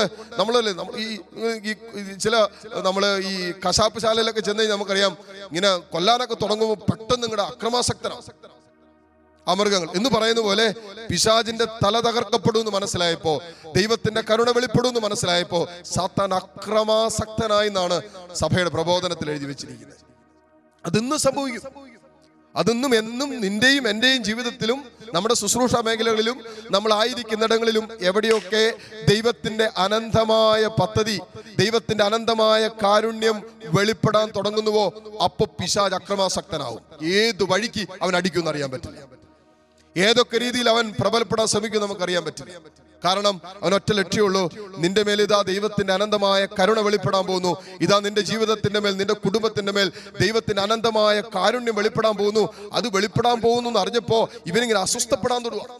അതുകൊണ്ടാണ് എഴുതി വെച്ചിരിക്കുന്നത്, അവിടുത്തെ കാരുണ്യം പാപത്തെ കീഴ്പ്പെടുത്താൻ തുടങ്ങിയപ്പോഴാണ് പാപം അതിന്റെ അക്രമഭാവവും ആക്രമിക്കാൻ തുടങ്ങിയെന്ന് അതിന്റെ വൈവിധ്യവും ഏറ്റവും വ്യക്തമായി വെളിപ്പെടുത്തിയത്. എന്നിട്ട് അത് വെളിപ്പെടുത്തിയ വഴികള് ഇന്നെ തന്നെ എഴുതി വെച്ചിട്ടുണ്ട്. വിശ്വാസമില്ലായ്മ, നിന്റെ വിശ്വാസത്തെ തകർക്കുന്ന ജീവിതത്തിന്റെ സാഹചര്യങ്ങളിലേക്ക് നിന്നെത്തിക്കും. നിന്റെ വിശ്വാസത്തെ ഏതൊക്കെ രീതിയിൽ തകർക്കാൻ പറ്റോ ആ രീതിയിലൊക്കെ നിന്റെ ജീവിതത്തിൽ പിശാച് പ്രവർത്തിക്കാൻ തുടങ്ങും. ഇന്ന് അനേകര് ഈ കഴിഞ്ഞ നാളുകളിലൊക്കെ സഭയിൽ തന്നെ ഒത്തിരിയേറെ പ്രയാസങ്ങളും പ്രതിസന്ധികളിലൂടെയൊക്കെ സഭ കടന്നുപോയ കാലഘട്ടമാണ്. അനേകരുടെ വിശ്വാസം ക്ഷയിച്ചു. കൊറോണ വന്നത് മാത്രമല്ല, അതിനു മുമ്പുണ്ടായ ചില സംഭവ വികാസങ്ങളുടെ പേരിൽ അനേകരുടെ വിശ്വാസം ക്ഷയിച്ചു പോയി. ഒരു ചേച്ചി എന്നോട് തോന്നുന്നു, അച്ഛാ, ജീവിത പങ്കാളി മുഴുവൻ സമയം TV ഇങ്ങനെ ചർച്ചയൊക്കെ കണ്ടിരുന്ന് ഇപ്പൊ പുള്ളി പറയാം, ഞാൻ പള്ളിയിലൊന്നും പോകുന്നില്ല, അച്ഛന്മാരും സിസ്റ്റേഴ്സൊക്കെ ഇങ്ങനെയല്ലേ, പിന്നെ ഞാനെന്തിനാ പള്ളിയിൽ പോകുന്നത്? പുള്ളി പറഞ്ഞ, ഓ ഇനിയിപ്പോ ഞാനെന്തിനാ കുമ്പസാരിക്കുന്നേ? നോക്കിക്കേ, പിശാച് അതിന്റെ അക്രമഭാവം അതിന്റെ ശക്തമായ രീതിയിൽ പിശാച് പ്രവർത്തിക്കാൻ തുടങ്ങിയപ്പോ എത്തിച്ചെവിടെയാന്ന് നോക്കിക്കേ, വിശ്വാസത്തിൽ നിന്ന് തകർത്ത് കളഞ്ഞു. പിശാചിന്റെ കെണിയാന്ന് അറിയാൻ പറ്റുന്നില്ല. എന്നിട്ട് പറയാണ്, വിശ്വാസമില്ലായ്മ, ഹിംസാത്മകമായ വിദ്വേഷം, കൊല്ലാനുള്ള ദേഷ്യം. നമ്മൾ പറയാല്ലേ, കൊല്ലാനുള്ള ദേഷ്യം. ഈ അനുഭവമൊക്കെ നമ്മുടെ ജീവിതത്തിൽ ഉണ്ടാകും. അത് ശ്രദ്ധിക്കണം. കാരണം എന്താ, അങ്ങനെയുള്ള സാഹചര്യങ്ങളൊക്കെ നമ്മുടെ ജീവിതത്തിൽ വരുമ്പോൾ ഒരു കാര്യം നമ്മൾ മനസ്സിലാക്കണം, ദൈവിക പദ്ധതിയോട് സഹകരിച്ചുകൊണ്ട് തന്നെ നമ്മൾ മുന്നോട്ട് പോകണം. ഈശോ അതാ ചെയ്തത്. തന്റെ പദ്ധതി ദൈവിക പദ്ധതി പൂർത്തിയാകപ്പെടുന്നിടത്താണ് ദൈവത്തിന്റെ കരുണ സമൃദ്ധമായി വെളിപ്പെടുന്നത് എന്ന് പറഞ്ഞാൽ കാൽവരിയുടെ നെറുകയിൽ. അതാണ് യേശുക്രിസ്തുവിനെ കുറിച്ചുള്ള പിതാവായ ദൈവത്തിന്റെ പദ്ധതി. ആ കുരിശുമരണത്തിലൂടെ വെളിപ്പെടേണ്ട ആ ദൈവ കാരുണ്യത്തെ കുറിച്ച് യേശുവിനറിയാം, പിശാചിനും അറിയാം. ഹല്ലേലൂയ. അതുകൊണ്ട് അവിടെ ദൈവത്തിന്റെ കരുണ വെളിപ്പെടുമെന്ന് അറിയാമായിരുന്നത് കൊണ്ട് എങ്ങനെയെങ്കിലും യേശുവിനെ തന്റെ കാൽവരി കുരിശിലേക്കുള്ള യാത്രയെ തടസ്സപ്പെടുത്താന്നുള്ളതും പിശാചിന്റെ ലക്ഷ്യം. ഉണ്ടെന്താ, ഹിംസാത്മകമായ വിദ്വേഷം, അവനെ കൊല്ല്, അവനെ ക്രൂശിക്ക്. ഓശാന പാടിയവരാണ്, തലയാഴ്ച ഓശാന പാടിയവരാണ് ഇപ്പൊ ഇങ്ങനെ പറയുന്നത്, മോളെ നിന്നെ കുറിച്ച് ഇന്നലകളിൽ ഓശാന പാടിയവര് ഈ വിദ്വേഷത്തിന്റെ അല്ലെങ്കിൽ ഹിംസാത്മകമായ വിദ്വേഷം, കൊല്ലാനുള്ള വെറുപ്പിന്റെയും വിദ്വേഷത്തിന്റെയും കാരണങ്ങളുമായി നിന്റെ ജീവിതത്തിലേക്ക് വരുമ്പോ നീ പതറരുത്, പുറകോട്ട് പോകരുത്. നിന്നിലൂടെ പൂർത്തീകരിക്കപ്പെടേണ്ട ദൈവിക പദ്ധതി പൂർത്തീകരിക്കപ്പെടുന്നിടത്ത് വെളിപ്പെടുന്ന ദൈവത്തിന് അനന്തമായ കരുണയുണ്ട്. അതിനെ തടസ്സപ്പെടുത്താന്നുള്ള പിശാചിന്റെ കെണിയാണ്. പുറകോട്ട് പോകരുത്. അതുകൊണ്ട് പുറകോട്ട് പോകാൻ ഇതുപോലുള്ള പ്രശ്നങ്ങൾ വരും. പലരും നിന്നെ മാറ്റി നിർത്തും. ഇന്നോളം നിന്നെ സ്നേഹിച്ചവർ, ഇന്നോളം നിന്നെ ചേർത്ത് പിടിച്ചവര്, ഇന്നോളം നിന്നെ കരുതിയവര് ഒരൊറ്റ സുപ്രഭാതം കൊണ്ട് നിന്നെ വേണ്ടാന്ന് പറയും, നിന്നെ തള്ളിക്കളയും, നിന്നെ മാറ്റി നിർത്തും. അപ്പൊ നീ നോക്കി, ഇതെന്താ ഇങ്ങനെ സംഭവിക്കുന്നത്? ഇതുകൊണ്ട് എനിക്കിങ്ങനെ സംഭവിക്കും, ഞാനൊന്നും ചെയ്തില്ലല്ലോ, ഞാനൊന്നും പറഞ്ഞില്ലല്ലോ എന്നൊക്കെ പറയും. നീ ഒന്നും പറഞ്ഞില്ലേലും നീ ഒന്നും ചെയ്തില്ലേലും ഒരുപക്ഷെ ചിലരൊക്കെ അവരുടെ സ്നേഹവലയത്തിൽ നിന്ന് നിന്നെ മുറിച്ചു കളയുമ്പോ, നിന്നെ കുറിച്ച് ഇല്ലാത്തത് പറഞ്ഞു നടക്കുമ്പോ, നിന്നെ കളിയാക്കാൻ ശ്രമിക്കുമ്പോ, നിന്നെ തകർക്കാനുള്ള വഴികൾ അന്വേഷിക്കുമ്പോ, നിന്നെ കൊല്ലാനുള്ള കാരണങ്ങൾ അന്വേഷിക്കുമ്പോ, മോനെ നിന്നെ കുറിച്ചുള്ള ദൈവിക പദ്ധതിയിൽ നിന്നും അടിപതറാതെ നീ മുന്നോട്ട് പൊക്കോളണം. കാരണം അങ്ങനെയുള്ള ജീവിതത്തിന് അനുഭവങ്ങൾ സമ്മാനിക്കപ്പെടുമ്പോ നീ മനസ്സിലാക്കണം, നിന്നിലൂടെ ദൈവത്തിന്റെ അനന്തമായ കരുണ വെളിപ്പെടുന്ന മണിക്കൂറിലേക്ക് നീ പ്രവേശിക്കുകയാണ്. അത് കാരുണ്യത്തിന്റെ മണിക്കൂറിലേക്ക് നീ എത്തി നിൽക്കും. അതുകൊണ്ടാണ് പിശാച് അക്രമാസക്തനായിക്കൊണ്ടിരിക്കുന്നത്. അവന് വെറുതെ ഇരിക്കാൻ പറ്റില്ല. കാരണം നീ അങ്ങോട്ട് മുന്നോട്ട് പോയാൽ അവന്റെ ആധിപത്യമാണ് തകരുന്നത്. എവിടെയൊക്കെ ദൈവത്തിന്റെ കരുണ വെളിപ്പെടുന്നോ അവിടെ നമുക്കറിയാം പാപം അനാവരണം ചെയ്യപ്പെടുന്നുണ്ട്, പിശാചിന്റെ തല തകർക്കപ്പെടുന്നുണ്ട്. അതുകൊണ്ട് അവനത് സമ്മതിക്കില്ല. എന്നിട്ട് പറയുകയാണ്, നേതാക്കന്മാരും ജനവും നടത്തിയ തള്ളിപ്പറച്ചിലും പരിഹാസവും പീലാത്തോസിന്റെ ഭീരുത്വം, എന്തെല്ലാം കാര്യങ്ങളാന്ന് നോക്കിക്കേ. നേതാക്കന്മാരും ജനവും നടത്തിയ തള്ളിപ്പറച്ചിൽ. കുറെ പേര് തള്ളിപ്പറഞ്ഞു ഈശ്വരൻ, തള്ളിപ്പറഞ്ഞു. കുറെ പേര് ഈശ്വരൻ തള്ളിപ്പറഞ്ഞു. തള്ളിപ്പറയപ്പെടുന്ന അനുഭവങ്ങൾ ഉണ്ടാകുമ്പോ ഒരു ടെൻഷനും വേണ്ട, ഒരാകുലതയും വേണ്ട. നിന്നെ കുറിച്ച് നല്ലത് പറഞ്ഞവര് ഇന്ന് തള്ളി പറയുന്നുണ്ടോ? No tension. നീ ഒന്നും ആകലപ്പെടണ്ടെന്നേ. അത് ഇങ്ങനെ, അയ്യോ അവരെന്നെ കുറിച്ച് അങ്ങനെ പറഞ്ഞില്ലേ, ഇവരിങ്ങനെ കുറിച്ച് പറയുന്നില്ലേ, ഇതൊന്നും ഇങ്ങനെ അതേക്കുറിച്ച് ആകുലപ്പെട്ട് നിന്റെ മനസ്സ് തളർന്നിരിക്കേണ്ട അവസ്ഥയല്ല ഇപ്പോ നീ ശരിക്കും യുദ്ധത്തിന്റെ അവസാന ഘട്ടത്തിൽ എത്തി നിൽക്കുക. യുദ്ധത്തിന്റെ പിശാചുമായിട്ടുള്ള യുദ്ധത്തിന്റെ അവസാന ഘട്ടത്തിൽ എന്ന് പറഞ്ഞാൽ ദൈവത്തിന്റെ കാരുണ്യത്തിന് വേണ്ടി യാചിച്ച് പ്രാർത്ഥിച്ച് നിന്നിലുള്ള പാപത്തെ അനാവരണം ചെയ്ത് നീ നിന്റെ വിശുദ്ധ ജീവിതം മുന്നോട്ട് പോകുമ്പോ അക്രമാസക്തനായി അവൻ നിനക്കെതിരെ പ്രവർത്തിക്കുമ്പോ നീ ഒരു കാര്യം മനസ്സിലാക്കണം, ദൈവത്തിന്റെ അനന്തമായ കാരുണ്യം നിന്നിലേക്ക് വെളിപ്പെടുന്ന അവസാന മണിക്കൂറിലേക്ക് നീ എത്തി നിൽക്കുക. പുറകോട്ട് പോകരുത്. പതറരുത്, അവിടെയൊന്നും പതറാൻ പാടില്ല. പിടിച്ചെന്നോളം തമ്പുരാനെ മാത്രം കൺമുമ്പിൽ കണ്ടിട്ട്, ദൈവത്തെ മാത്രം മുന്നിൽ കണ്ട് നിന്റെ വിശ്വാസത്തിന്റെ യാത്ര മുന്നോട്ട് പോകണം. യേശു പോയതുപോലെ കാൽവരിയുടെ നെറുക വരെ, അവസാനത്തുള്ളി രക്തം ചിന്തുന്നത് വരെ യേശു പിതാവായ ദൈവം തന്നെ ഏൽപ്പിച്ച ദൗത്യത്തിൽ നിന്നും അടിപതറാതെ പുറകോട്ട് നോക്കാതെ മുന്നോട്ട് പോയ ക്രിസ്തുവിന്റെ കരുത്തുണ്ടല്ലോ, ആ കരുത്തെടുത്ത് മുന്നോട്ട് പോകുമ്പോഴാണ് അനന്തമായ ദൈവത്തിന്റെ കരുണ മക്കളെ നമ്മുടെ മേൽ വർഷിക്കപ്പെടുക. എന്നിട്ട് പറയുകയാണ്, പീലാത്തോസിന്റെ ഭീരുത്വം, പട്ടാളക്കാരുടെ ക്രൂരത, യേശുവിന് സഹിച്ച യൂദാസിന് കയ്പ് നിറഞ്ഞ ഒറ്റിക്കൊടുക്കൽ, യൂദാസിന്റെ ഒറ്റിക്കൊടുക്കൽ, പത്രോസിന്റെ തള്ളിപ്പറയൽ, ശിഷ്യന്മാരുടെ പ്രയാണം, എന്തെല്ലാം കാര്യങ്ങളാണ് നോക്കിക്കേ കർത്താവിന്റെ കാൽവരി യാഗത്തിലേക്ക് എത്തിയപ്പോ ഈശോ കടന്നുപോയത്. നിസ്സാര അനുഭവങ്ങളാണെന്ന് വിചാരിച്ചതൊക്കെ, ഇതൊക്കെ നിസ്സാര അനുഭവങ്ങളാണ്. ഒരു വ്യക്തിക്ക് സഹിക്കാവുന്നതിന്റെ സഹനത്തിന്റെ പാരമ്യത്തിലൂടെയാണ് ഈശോ തന്റെ അവസാന മണിക്കൂറുകൾ കടന്നുപോയിക്കൊണ്ടിരിക്കുന്നത്. മോളെ, എവിടെയാണ് നീ ഒറ്റപ്പെട്ടത്? എവിടെയാണ് നീ തകർക്കപ്പെട്ടത്? എവിടെയാണ് നിന്റെ ജീവിതത്തിൽ ഇതുപോലെ പരിഹാസങ്ങളുടെയും തള്ളിപ്പറയലിന്റെയും ഒറ്റിക്കൊടുക്കപ്പെടുന്നതിന്റെയും അനുഭവങ്ങളിലൂടെ കടന്നുപോയിട്ടുള്ളത്? കർത്താവിന്റെ കാരുണ്യത്തിനു വേണ്ടി, അവന്റെ സ്നേഹത്തിലും അവന്റെ പരിശുദ്ധിയിലും പങ്കുകാരനും പങ്കുകാരിയുമായി നീ ജീവിക്കാൻ തീരുമാനമെടുത്ത് മുന്നോട്ട് പോകുന്ന വഴികളിൽ എന്താണ് നിന്റെ വഴികളെ, നിന്റെ വിശുദ്ധ ജീവിതത്തിന്റെ വഴികളെ, കാരുണ്യത്തിന് വേണ്ടിയുള്ള നിന്റെ ജീവിതത്തിന്റെ വഴികളെ എന്തൊക്കെയാണ് തടസ്സപ്പെടുത്തിയതെന്ന് മോളെ നീ ഈ രാത്രികാലം ആലോചനയിലെടുത്ത് ധ്യാന വിഷയമാക്കി. അവിടെയൊക്കെ പിശാചിന്റെ ഒരു കെണിയുണ്ടായിരുന്നെന്നും അവന്റെ ഒരു പ്രവർത്തനം ഉണ്ടായിരുന്നെന്നും നീ അറിഞ്ഞിരിക്കണം. അന്ന് നീ അവിടെ നിർത്താതെ, അവിടെ സ്റ്റോപ്പ് ചെയ്യാതെ, അവിടെ പതറാതെ, അവിടെ കുറ്റം പറച്ചിലും പരിഹാസങ്ങളിലും തളർന്നു പോകാതെ, അവിടെ പിറുവിറുപ്പും പരാതിയുമായി ഈ നിന്റെ ജീവിതം തള്ളിക്കളയാതെ മുന്നോട്ട് പോയിരുന്നെങ്കിൽ നിന്റെ ജീവിതത്തിൽ ഉന്നതമായ ഒരു കൃപയുടെ, കാരുണ്യത്തിന്റെ, അഭിഷേകത്തിന്റെ കുത്തൊഴുക്ക് ഇതിനകം നീ അനുഭവിച്ചേ. ഒരു ആത്മീയ യാത്ര തുടങ്ങിയിട്ട്, ഒരു വിശ്വാസത്തിന്റെ യാത്ര തുടങ്ങിയിട്ട്, വിശുദ്ധ ജീവിതത്തിന്റെ യാത്ര തുടങ്ങിയിട്ട് നാളുകളായില്ലേ. എന്നിട്ടും എന്തേ നമുക്കൊരല്പം പോലും മുന്നോട്ട് പോകാൻ പറ്റാത്തത്?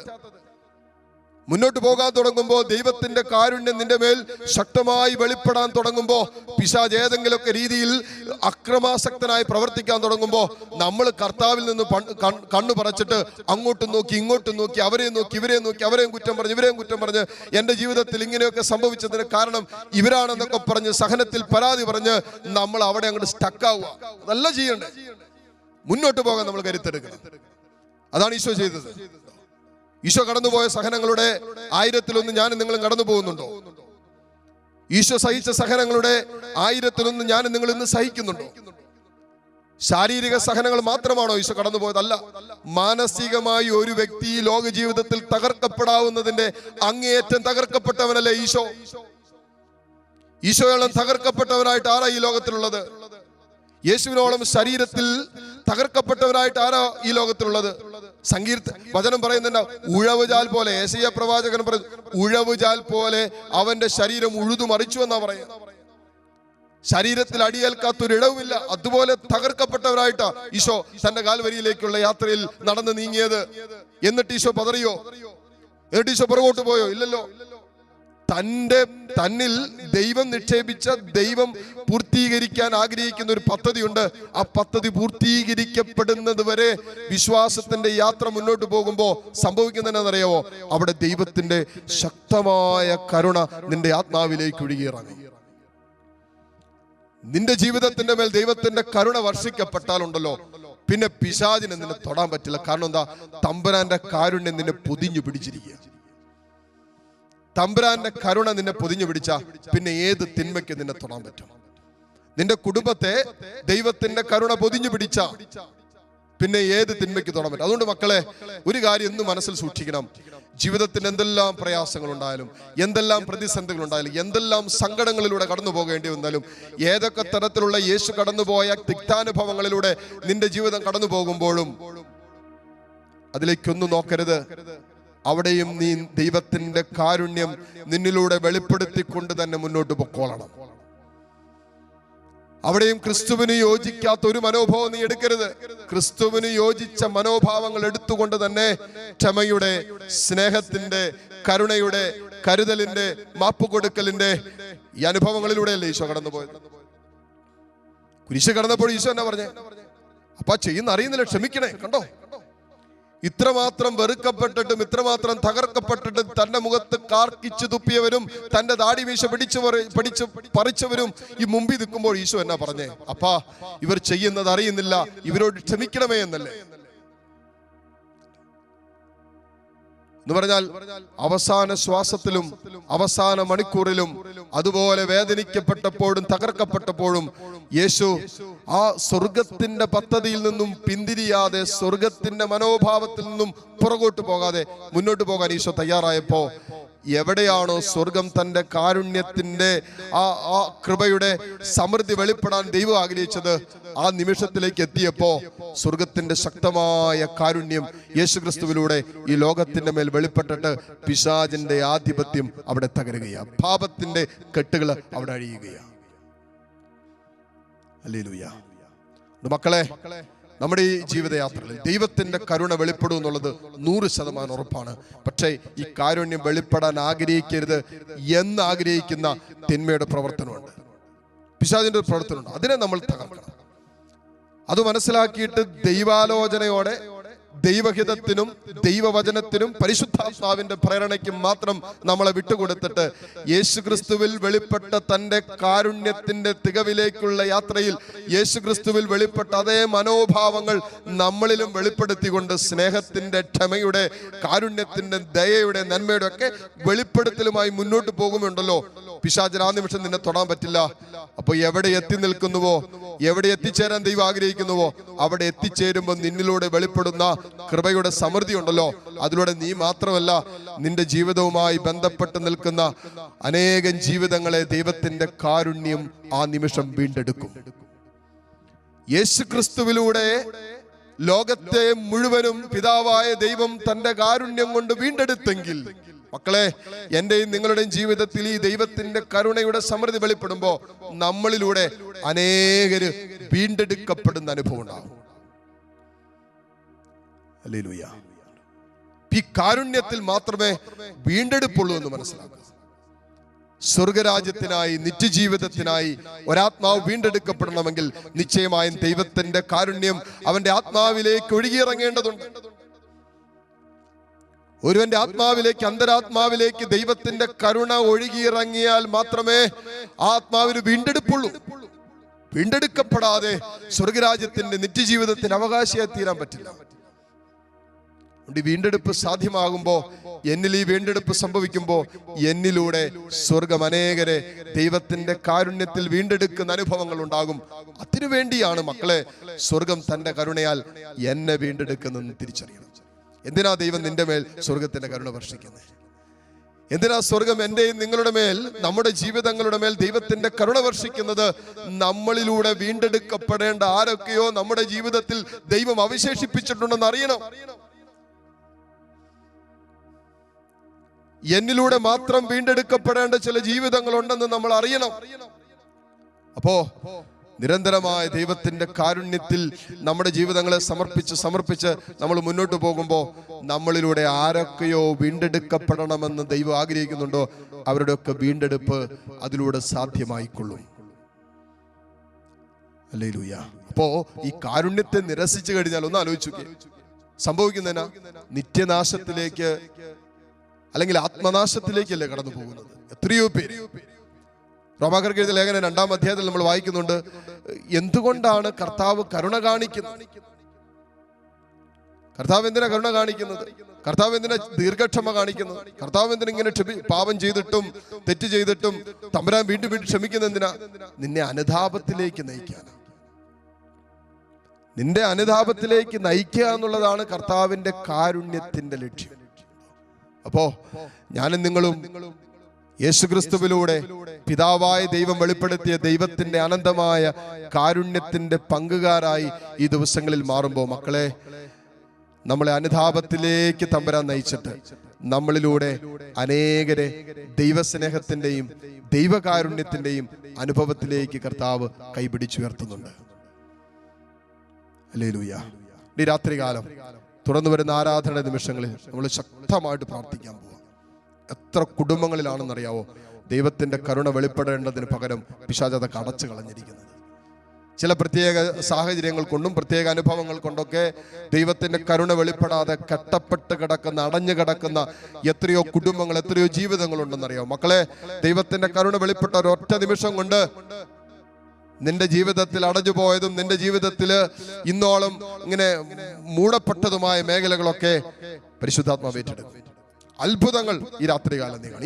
ഈ നിമിഷം, ഈ വരുന്ന ബാക്കി ശേഷിക്കുന്ന 10-25 മിനിറ്റുകൾ നമ്മൾ ദിവ്യകാരുണ്യത്തിന്റെ മുമ്പിൽ കർത്താവിന്റെ കാരുണ്യത്തിന് വേണ്ടി യാചിക്കുന്ന നിമിഷങ്ങളിൽ മക്കളെ ഹൃദയം തുറക്കാൻ കർത്താവിന് വേണ്ടി നിന്റെ ജീവിതത്തെ തുറന്നു വെക്കാൻ നീ തയ്യാറാണെങ്കിൽ, പാപം ഉപേക്ഷിക്കാൻ തയ്യാറാണെങ്കിൽ, പാപത്തിന്റെ മേഖലകളെ വെറുത്തുപേക്ഷിക്കാൻ തയ്യാറാണെങ്കിൽ, എല്ലാ ഒളിഞ്ഞു കിടക്കുന്ന സ്വകാര്യ പാപങ്ങളെയും നീ അനാവരണം ചെയ്യാൻ തയ്യാറാണെങ്കിൽ, തെറ്റുപറ്റിയെന്ന് തമ്പുരാന്റെ മുന്നിൽ പറയാൻ തയ്യാറാണെങ്കിൽ മക്കളെ, ഇപ്പോൾ ഈ നിമിഷം നിന്റെ കുടുംബത്തിലേക്ക്, നിന്റെ ജീവിതത്തിലേക്ക് ദൈവത്തിന്റെ വലിയ കരുണ വർഷിക്കപ്പെടാൻ പോവാം. ആ കാരുണ്യത്തിനായിട്ട് നമുക്ക് പ്രാർത്ഥിക്കാം. ഈ നിമിഷം ദിവ്യകാരുണ്യത്തിന്റെ ആരാധനയിലേക്ക് പ്രവേശിക്കാൻ പോവാം. എഴുന്നേറ്റ് നിൽക്കുകയോ മുട്ടുകുത്താൻ സാധിക്കുന്നവർ മുട്ടുകുത്തുകയോ ഈ നിമിഷം ചെയ്യാം. ദിവ്യകാരുണ്യ ഈശോ ഇതാ നമ്മുടെ മധ്യത്തിലേക്ക് ഇറങ്ങി വരാൻ പോകുന്ന സമയം. മക്കളെ, ഒരു നിമിഷം പോലും പാഴാക്കി കളയരുത്. ദൈവത്തിന്റെ വലിയ കരുണ വെളിപ്പെടുന്ന സമയമാണ്. ഇന്നോളം കണ്ടിട്ടില്ലാത്ത രീതിയിൽ, ഇന്നോളം അനുഭവിച്ചിട്ടില്ലാത്ത രീതിയിൽ ദൈവത്തിന്റെ കാരുണ്യത്തിന്റെ സമൃദ്ധി ഇതാ നിന്നിലേക്കും നിന്റെ കുടുംബത്തിലേക്ക് ഒഴുകിയിറങ്ങുന്ന സമയം. ആരാധനയുടെ ഗാനം ആലപിച്ച് ഈശോയെ നമ്മുടെ മധ്യത്തിലേക്ക് ഈ നിമിഷം നമുക്ക് സ്വീകരിക്കാം.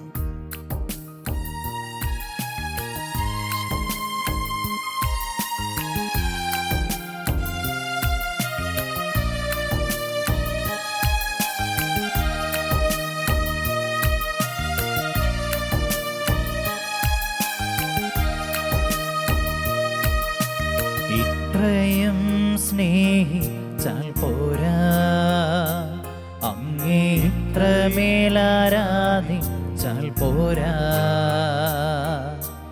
ഇത്രയും സ്നേഹിച്ചാൽ പോരാ, അങ്ങേ ഇത്രമേലാരാധിച്ചാൽ പോരാ. എനിക്കുള്ളതിനേക്കാൾ എൻ ജീവനേക്കാൾ അങ്ങേ സ്നേഹിപ്പാനാണെനിക്കാശ. എനിക്കുള്ളതിനേക്കാൾ എൻ ജീവനേക്കാൾ അങ്ങേ സ്നേഹിപ്പാനാണെനിക്കാശ. യേശുവേ ആരാധ്യനേ, യേശുവേ ആരാധ്യനേ, യേശുവേ ആരാധ്യനേ, യേശുവേ ആരാധ്യനേ, യേശുവേ ആരാധ്യനേ, യേശുവേ ആരാധ്യനേ, യേശുവേ ആരാധ്യനേ, യേശുവേ ആരാധ്യനേ. ഇത്രയും സ്നേഹിച്ചാൽ പോരാ, അങ്ങേ ഇത്രമേലാരാധിച്ചാൽ പോരാ. ഇത്രയും സ്നേഹിച്ചാൽ പോരാ, അങ്ങേ ഇത്രമേലാരാധിച്ചാൽ പോരാ. എനിക്കുള്ളതിനേക്കാൾ എൻ ജീവനേക്കാൾ അങ്ങേ സ്നേഹിപ്പാനാണെനിക്കാശ. എനിക്കുള്ളതിനേക്കാൾ എൻ ജീവനേക്കാൾ അങ്ങേ സ്നേഹിപ്പാനാണെനിക്കാശ. യേശുവേ ആരാധ്യനേ, യേശുവേ ആരാധ്യനേ, യേശുവേ ആരാധ്യനേ, യേശുവേ ആരാധ്യനേ, യേശുവേ ആരാധ്യനേ, യേശുവേ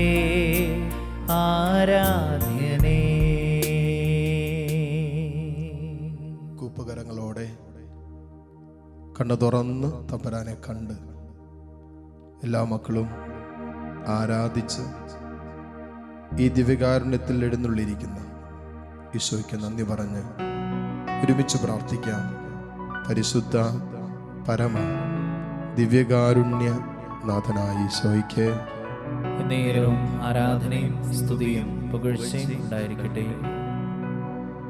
കരങ്ങളെ തുറന്ന് യാചനാപൂർവം പിടിക്കാം. എല്ലാ മക്കളും കണ്ണു തുറന്ന് ദിവ്യകാരുണ്യത്തിലേക്ക് തന്നെ നോക്കാം. വചനം ഇങ്ങനെയാ പറയുന്നത്, അവനെ നോക്കിയവരൊക്കെ പ്രകാശത്തിലാണ്.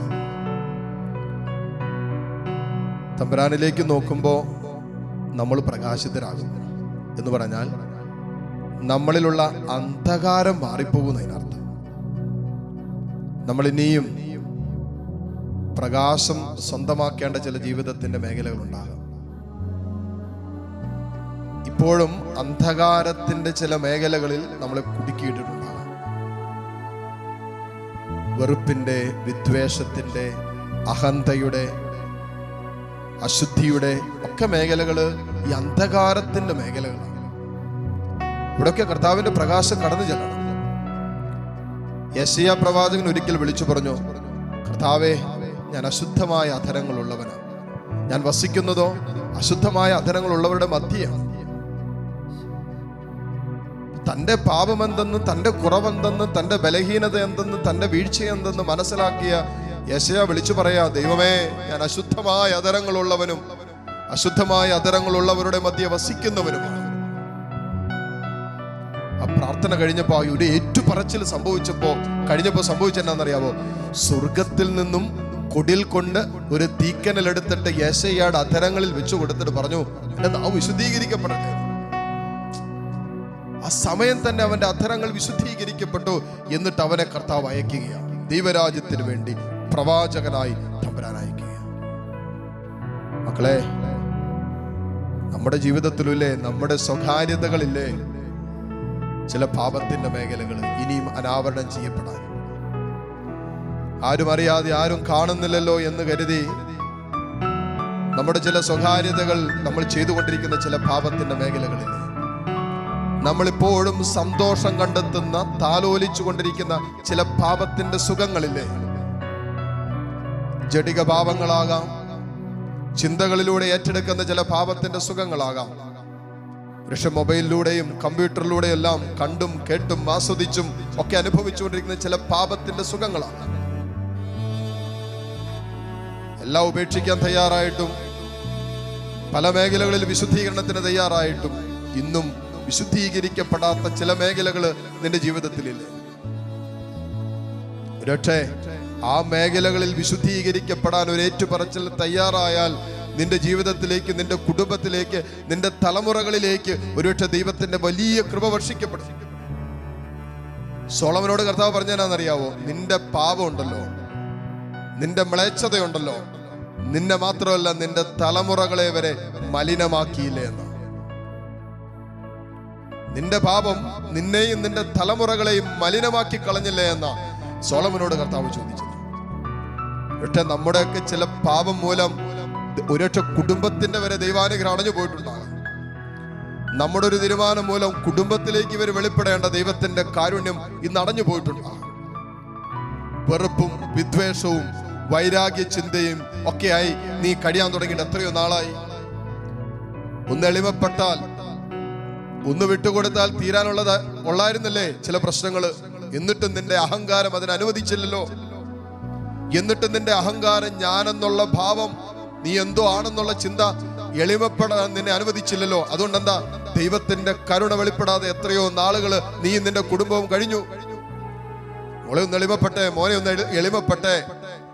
നീ ഇന്ന് എന്തിനെ കുറിച്ച് അഹങ്കരിക്കുന്നു? അതെല്ലാം ദൈവത്തിന്റെ ദാനമല്ലേ.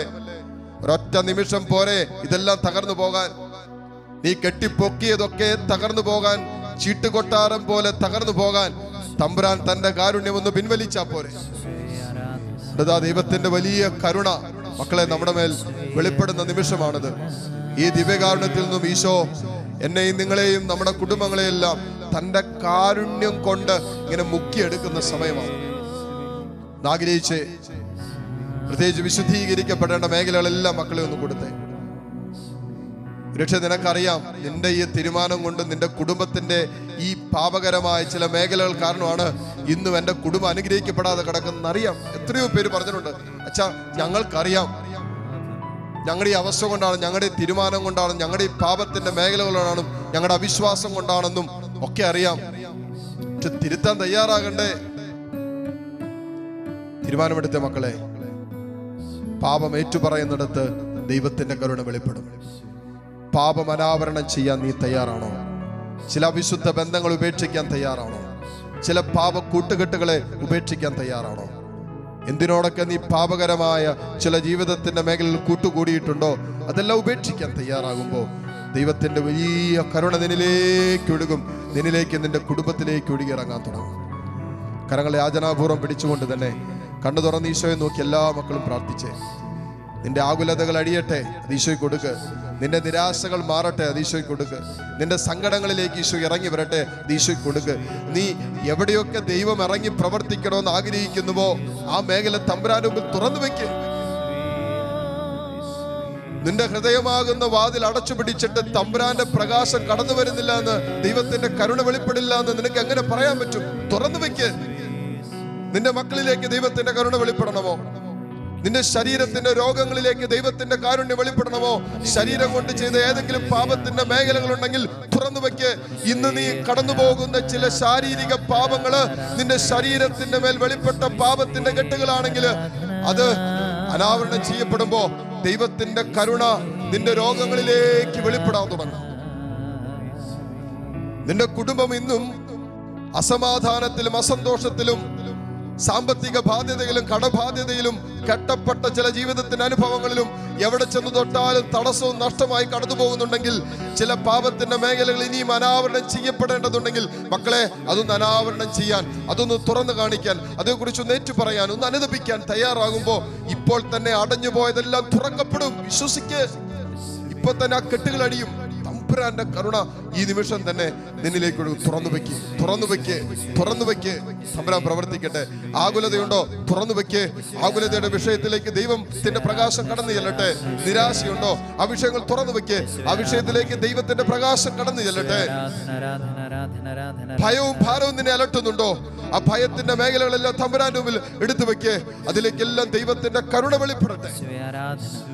ദൈവത്തിന്റെ ശക്തി പ്രകടമാകാത്തതല്ലേ നിന്റെ ദുഃഖത്തിന് കാരണം? ഈശോയേ, ഓ ദൈവമേ, ഇതാ എന്റെ ജീവിതം നിന്റെ മുമ്പിൽ തുറന്നു വയ്ക്കുന്നു. എന്റെ ആഗ്രഹങ്ങളും എന്റെ ആശങ്കകളും എന്റെ ആകുലതകളും ഓ ദൈവമേ നിന്റെ മുമ്പിൽ തുറന്നു വയ്ക്കുന്നു. ഒരു കൊച്ചു കുഞ്ഞിനെ പോലെ ഇതാ അപ്പാ നിന്റെ മുമ്പിൽ നിൽക്കുന്നു. ഞങ്ങൾക്കറിയില്ല ദൈവമേ, എന്തെല്ലാം പാപങ്ങളാണ് ഞങ്ങളോ ഞങ്ങളുടെ മാതാപിതാക്കളോ വഴി ചെയ്തൊന്നും ഒന്നും അറിയില്ല ദൈവമേ. എന്നാലും നിന്റെ കാരുണ്യത്തിനായി ഇതാ ഞങ്ങളെ യാചിക്കുന്നു. എവിടെയെങ്കിലും ഞങ്ങൾ ഇനിയും പാപത്തിൽ അഴകപ്പെട്ടാണ് കിടക്കുന്നതെങ്കിൽ പരിശുദ്ധാത്മാവേ ഞങ്ങൾക്ക് വെളിപ്പെടുത്തി തരാൻ പറ. ഞങ്ങൾക്കറിയില്ല തമ്പുരാനെ, ഏതാ ഉപേക്ഷിക്കേണ്ടതെന്ന്, ഏതാണ് സ്വീകരിക്കേണ്ടതെന്ന്, ഏതാണ് തള്ളിക്കളയേണ്ടത്. ഓ പരിശുദ്ധാത്മാവേ ജ്ഞാനം തരാൻ പറ, വിവേചന ശക്തി തരാൻ പറ, പാപത്തെ ഉപേക്ഷിക്കാനുള്ള കരുത്ത് തരാൻ പറ. യെശയ്യാ പ്രവാചകൻ 5:20 നമ്മൾ വായിക്കുന്നില്ലേ, നന്മയെ തിന്മയെന്നും തിന്മയെ നന്മയെന്നും ഗണിക്കുന്നവന് ദുരിതം, പ്രകാശത്തെ അന്ധകാരമെന്നും അന്ധകാരത്തെ പ്രകാശമെന്നും വിളിക്കുന്നവനും ദുരിതം. ഓ കർത്താവേ, കയ്പിനെ മധുരമെന്നും മധുരത്തെ കയ്പായും ഗണിക്കുന്നവന് ദുരിതമെന്നല്ലേ വചനത്തിൽ പറഞ്ഞത്. ഈശോയേ, അറിയില്ല കർത്താവേ, പരിശുദ്ധാത്മാവിൽ ഞങ്ങൾക്ക് വിവേചനത്തിന്റെ വരം തരണമേ, ജ്ഞാനം തരണമേ എന്ന് പ്രാർത്ഥിക്കട്ടെ. കരങ്ങൾ ഈശോയിലേക്ക് നീട്ടിപ്പിടിച്ച് നല്ല തീരുമാനങ്ങൾ എടുക്കുക, നല്ല തീരുമാനങ്ങൾ എടുക്കുക. ദൈവത്തിന്റെ കാരുണ്യം വെളിപ്പെടുന്നതിന് തടസ്സമായി നിലനിൽക്കുന്ന പാപത്തിന്റെ വഴികളെ ഉപേക്ഷിക്കാനുള്ള തീരുമാനമെടുത്തിട്ട് പറ, ഈശോയേ നിന്റെ കാരുണ്യം എന്റെ ആത്മാവിലേക്ക് നീ വർഷിക്കണമേ. ഇതാ ഞാൻ സകലതും ഉപേക്ഷിക്കാൻ, പാപത്തിന്റെ എല്ലാ വഴികളെയും ഉപേക്ഷിക്കാൻ ഞാൻ തീരുമാനമെടുക്കുന്നു. ആഗ്രഹത്തോടെ തമ്പുരാന്റെ മുമ്പിൽ ഏറ്റുപറച്ചിൽ തയ്യാറായി എല്ലാ മക്കളും ഒന്ന് സ്തുതിച്ചേ. ഹല്ലേലൂയ, ഹല്ലേലൂയ, ഹല്ലേലൂയ, ഹല്ലേലൂയ, ഹല്ലേലൂയ. യേശുവേ ആരാധന, ആരാധന, ആരാധന. ഹല്ലേലൂയ, ഹല്ലേലൂയ. ഈശോയെ ആരാധന, ആരാധന, ആരാധന. ഹല്ലേലൂയ, ഹല്ലേലൂയ, ഹല്ലേലൂയ. ഈശോയെ ആരാധന, ആരാധന, ആരാധന, ആരാധന. അലിവു തോന്നണേ ഈശോയെ, പാപിയാണു ഞാൻ നാഥ, പാപിയാണു ഞാൻ. ഈശോയേ കരുണ തോന്നണേ, എന്നിൽ അലിവു തോന്നണേ. പാപിയാണു ഞാൻ നാഥ, പാപിയാണു ഞാൻ. കരുണ തോന്നണേ, എന്നിൽ അലിവു തോന്നണേ. പാപിയാണു ഞാൻ നാഥ, പാപിയാണു ഞാൻ. കരങ്ങൾ ഉയർത്തിപ്പിടിച്ച് എല്ലാ മക്കളും ഇരു കരങ്ങൾ ഉയർത്തിപ്പിടിച്ച് സങ്കീർത്തനം 61:1-2 തിരുവചനങ്ങൾ. ദൈവമേ, എന്റെ നിലവിളി നീ കേൾക്കണമേ, എന്റെ പ്രാർത്ഥന നീ ചെവിക്കൊള്ളണമേ. ഹൃദയം തകർന്ന ഞാൻ ഭൂമിയുടെ അതിർത്തിയിൽ നിന്ന് അവിടത്തോട് വിളിച്ചപേക്ഷിക്കുന്നു. എനിക്ക് അപ്രാപ്യമായ പാറയിൽ എന്നെ കയറ്റി നിർത്തണമേ. ഓ ദൈവമേ, എന്റെ നിലവിളി നീ കേൾക്കണമേ, എന്റെ പ്രാർത്ഥന ജപിക്കൊള്ളണമേ. ഹൃദയം തകർന്ന ഞാൻ ഈ ഭൂമിയുടെ അതിർത്തിയിൽ നിന്ന് അങ്ങയെ വിളിക്കുന്നു. എനിക്ക് അപ്രാപ്യമായ പാറയിൽ നീ കയറ്റി നിർത്തണമേ എന്ന് പറഞ്ഞാൽ, എനിക്ക് കയറാൻ പറ്റാത്ത പാറമേൽ നീ എന്നെ കൈപിടിച്ച് ഉയർത്തി നിർത്തണമേ. തമ്പുരാനെ, നിന്റെ മുമ്പിൽ നിലവിളിക്കുന്ന മക്കളുണ്ട്, നിന്റെ കാരുണ്യത്തിന് വേണ്ടി കരയുന്ന മക്കൾ ഇതിനകത്തുണ്ട്. ഹൃദയം വിങ്ങുന്ന അനുഭവത്തിലൂടെ കടന്നു പോകുന്നവരുണ്ട്. ഒത്തിരി സങ്കടങ്ങൾ ഉള്ളിൽ ഒതുക്കി ജീവിക്കുന്ന മക്കളുണ്ട്. ഒത്തിരി സ്വകാര്യ ദുഃഖങ്ങൾ പേറുന്ന മക്കളുണ്ട്. ആരോട് പറയാൻ, ആര് കേൾക്കാൻ? ആര് സങ്കടങ്ങൾ എന്നെ മനസ്സിലാക്കുന്നില്ലല്ലോ, ആർക്കും എന്നെ വേണ്ടല്ലോ, തമ്പുരാനെ എന്റെ ജീവിതം വെറും പാഴായി പോയല്ലോ എന്നൊക്കെ ചിന്തിച്ചു കൊണ്ടിരിക്കുന്ന മക്കൾ ഇതിനകത്തുണ്ട്. ഓ ദൈവമേ, സങ്കടങ്ങളുടെ നടുവിൽ ജീവിക്കുന്ന ചില ജീവിതങ്ങള്, ദുഃഖഭാരം പേറുന്ന മക്കള്, കുറ്റബോധത്തിൽ അകപ്പെട്ടു പോയ ജീവിതങ്ങള്. ദൈവമേ, ഇതാ ഹൃദയം തകർന്ന അവസ്ഥയിൽ ഭൂമിയുടെ അതിർത്തികളിൽ നിന്നുകൊണ്ട് ഈ മക്കൾ നിന്നെ വിളിക്കുന്നു. ഓ ദൈവമേ, ഈ മക്കളുടെ കഴിവും പരിശ്രമവും പരാജയപ്പെട്ട് നിൽക്കുന്ന ഈ അവസ്ഥയിൽ ദൈവമേ, നിനക്ക് മാത്രം സാധ്യമാകുന്ന അപ്രാപ്യമായ പാറമേൽ ഇവരെ കൈപിടിച്ച് നീ നിർത്തണമേ. മക്കളെ, കരങ്ങൾ ഉയർത്തിപ്പിടിച്ച് ഒരിക്കൽ കൂടി കണ്ണു തുറന്ന കർത്താവിനെ കണ്ട് എല്ലാം സാധ്യമാക്കുന്ന കർത്താവ് ഇതാ ഈ അൾത്താരയിലുണ്ട്. നിനക്ക് ഇന്നോളം കഴിയാതെ പോയത്, നിനക്ക് ഇന്നോളം സാധിക്കാതെ പോയത്, ഇന്നോളം നീ പരിശ്രമിച്ചിട്ട് നടക്കാതെ പോയ ജീവിതത്തിന്റെ മേഖലകളിൽ ഇതാ ദൈവത്തിന്റെ കരുണ വെളിപ്പെടാൻ പോവാ. ഇതാ ദൈവത്തിന്റെ കാരുണ്യം വെളിപ്പെടാൻ പോവാ. ഇതാ ദൈവത്തിന്റെ അതിശക്തമായ കരുണ നിന്നിലേക്ക് വെളിപ്പെടാൻ പോവാ. എവിടെയൊക്കെ സാത്താൻ അടച്ചു കളഞ്ഞോ, എവിടെയൊക്കെ പിശാച് അടച്ചു കളഞ്ഞോ, ആ മേഖലകളിലെല്ലാം ദൈവത്തിന്റെ അത്ഭുതകരമായ കരുണ വെളിപ്പെടാൻ പോവാ. കരങ്ങൾ ഉയർത്തി ഒരിക്കൽ കൂടി സ്തുതിക്കട്ടെ. Hallelujah, hallelujah. ഓ ദൈവമേ, നിന്റെ കരുണ വെളിപ്പെടുത്തണമേ. ഓ ദൈവമേ, നിന്റെ കാരുണ്യത്തിന് വേണ്ടി യാചിക്കുന്ന മക്കളെ നീ ഈ നിമിഷം വീണ്ടെടുക്കണമേ. ഹല്ലേലൂയ, യേശുവേ, ആരാധന, ആരാധന, ആരാധന, ആരാധന, ആരാധന. ഹല്ലേലൂയ, ഹല്ലേലൂയ, ഹല്ലേലൂയ. യേശുവേ, ആരാധന, ആരാധന, കരുണയ്ക്കായി പ്രാർത്ഥിക്കുന്നു. ഞങ്ങളിൽ കനിയേണമേ. ആമേൻ. കരുണയ്ക്കായി പ്രാർത്ഥിക്കുന്നു. ഞങ്ങളിൽ കനിയേണമേ. ആമേൻ. കരുണയ്ക്കായി പ്രാർത്ഥിക്കുന്നു. ഞങ്ങളിൽ കനിയേണമേ. ഞങ്ങളിൽ കനിയേണമേ. മക്കളെ, നിങ്ങളായിരിക്കുന്നിടങ്ങളിൽ കരങ്ങൾ രണ്ടും മാറോട് ചേർത്ത് കണ്ണ് തുറന്ന് ഈശോയെ നോക്കിക്കോ. ദിവ്യകാരുണ്യത്തിലേക്ക് മാത്രം നോക്കുക, വേറൊന്നും വേണ്ട. ദൈവത്തിന്റെ കാരുണ്യത്തിൽ സമർപ്പിക്കുന്നതൊന്നും തമ്പുരാൻ തള്ളിക്കളയില്ല. കർത്താവിന്റെ ഹൃദയം കരുണ നിറഞ്ഞ ഹൃദയമാണ്. പാപികളെ സ്നേഹിച്ച് സ്നേഹിച്ച് സ്നേഹിച്ച് സ്വന്തമാക്കുന്ന ഹൃദയമാണ് തമ്പുരാന്റെ ഹൃദയം. ഒരാൾ പോലും നഷ്ടപ്പെട്ടു പോകരുതെന്ന് ആഗ്രഹിക്കുന്ന ഹൃദയമാണ് തമ്പുരാന്റെ ഹൃദയം. നിന്റെ സങ്കടങ്ങളുടെ, നിന്റെ നൊമ്പരങ്ങളുടെ, നിന്റെ ഒറ്റപ്പെടലിന്റെ, നിന്റെ ജീവിതത്തിൽ നീ കടന്നുപോയിക്കൊണ്ടിരിക്കുന്ന ജീവിതത്തിന്റെ സഹനങ്ങളുടെ നടുവിലും നിന്നെ ചേർത്ത് പിടിക്കുന്ന ഇതാ അനന്ത കാരുണ്യം ഈ അൾത്താരയിലുണ്ട്. പരിധികളില്ല മക്കളെ. അവസാനിക്കാത്ത ദൈവത്തിന്റെ കരുണ. ആ കാരുണ്യത്തിലാണ് നീ ഇപ്പോൾ നിൽക്കുന്നത്. ആ കാരുണ്യക്കടലിലാണ് മോളെ മോനെ നീ ഇപ്പോൾ നിൽക്കുന്നത്. ഓ ദൈവമേ, നിന്റെ കാരുണ്യത്തിന് ഞാൻ നന്ദി പറയുന്നു. സങ്കീർത്തകനോട് ചേർന്ന് നമുക്കൊന്ന് പറഞ്ഞാലോ? 13-ാം അധ്യായം 5-6 തിരുവചനങ്ങളിൽ സങ്കീർത്തകൻ ഇങ്ങനെയല്ലേ പറയുക? ഞാൻ അവിടുത്തെ കരുണയിൽ ആശ്രയിക്കുന്നു, എൻ്റെ ഹൃദയം അങ്ങയുടെ രക്ഷയിൽ ആനന്ദം കൊള്ളും. ഞാൻ അവിടുത്തെ കരുണയിൽ ആശ്രയിക്കുന്നു, എൻ്റെ ഹൃദയം അങ്ങയുടെ രക്ഷയിൽ ആനന്ദം കൊള്ളും. ഞാൻ കർത്താവിനെ പാടി സ്തുതിക്കും, അവിടുന്ന് എന്നോട് അതിരറ്റ കരുണ കാണിച്ചിരിക്കുന്നു. ഹൃദയം കൊണ്ട് ദൈവത്തിന് നന്ദി പറയാം. ഈ ജീവിതം കൊണ്ട് നിരന്തരം നന്ദി പറയാൻ വിളിക്കപ്പെട്ടവരല്ലേ നമ്മൾ. ദൈവമേ, നിന്റെ കാരുണ്യം, നിന്റെ സ്നേഹം, നിന്റെ കരുതല് എല്ലാറ്റിനും ഈശോയെ നന്ദി പറയുന്നു. ഈ ആരാധനയിൽ ലോകമെമ്പാടും ഇരുന്ന് പങ്കെടുത്ത് പ്രാർത്ഥിച്ചു കൊണ്ടിരിക്കുന്ന ഈ മക്കളുടെ എല്ലാ ഹൃദയാഭിലാഷങ്ങളെയും നീ കാണണമേ തമ്പുരാനെ. നീറുന്ന പ്രശ്നങ്ങളുടെ നടുവിലായിരിക്കുന്ന മക്കളുണ്ട്. നാളെയുടെ പ്രഭാതം പൊട്ടി ഉണരുമ്പോ ജീവിതം പോലെ അവസാനിപ്പിക്കാൻ തീരുമാനമെടുത്തിരിക്കുന്ന മക്കൾ ഇതിനകത്തുണ്ടാകും. ചുറ്റുപാട് നിന്നുള്ള സംഘർഷങ്ങളും വേദനകളും കുറ്റപ്പെടുത്തലുകളും ഒറ്റപ്പെടുത്തലുകളും പരിഹാസങ്ങളുടെ ഒക്കെ നടുവിൽ കടന്നു പോകുന്ന ചില ജീവിതങ്ങളുണ്ടാകും. കർത്താവേ, എല്ലാ മേഖലകളും അടഞ്ഞുപോയ മക്കള്, തടസ്സങ്ങൾ ഇങ്ങനെ നേരിട്ട് കൊണ്ടിരിക്കുന്ന ചില ജീവിതത്തിന്റെ മേഖലകൾ, ഒറ്റയ്ക്കിരുന്ന് തമ്പുരാനെ ഇതുപോലുള്ള പല രാത്രികളിലും ഈ മക്കൾ കരഞ്ഞിട്ടുണ്ടാകാം. എത്രയോ രാത്രികളില് ദൈവമേ ചങ്കുപൊട്ടി വേദനിച്ച് ചങ്കുലയ്ക്കുന്ന അനുഭവത്തിലൂടെ ഈ മക്കൾ കടന്നു പോയിട്ടുണ്ട്.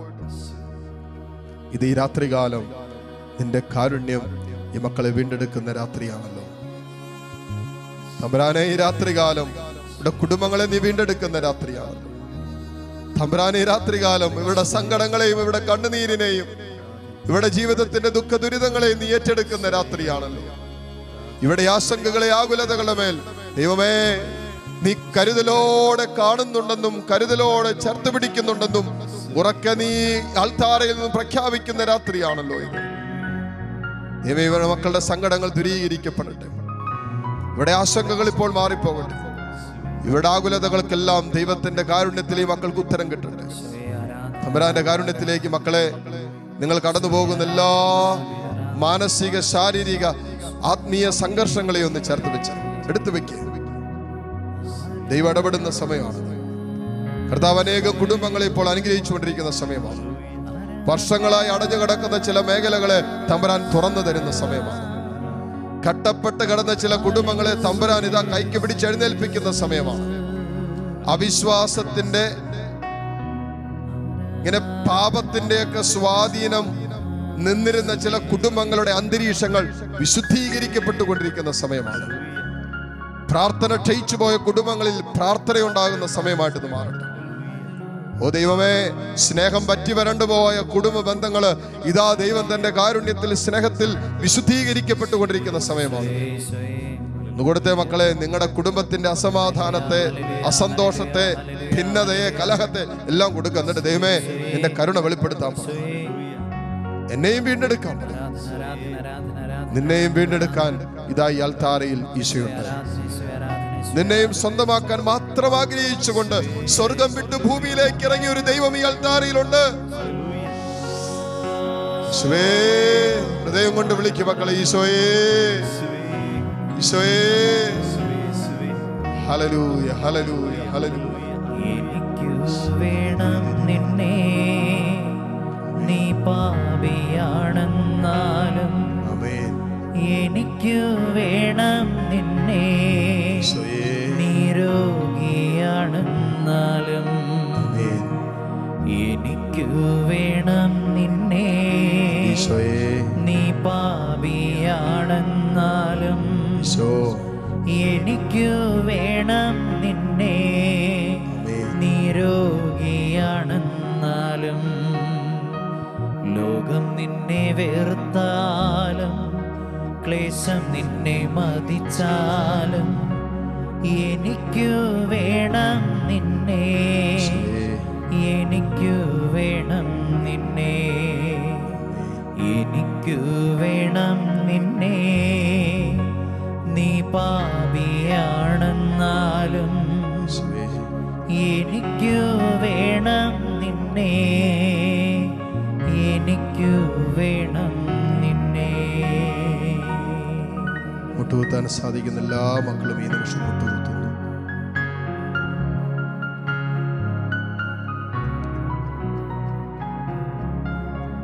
കരങ്ങളെ മാറോട് ചേർത്ത് പിടിക്കാം.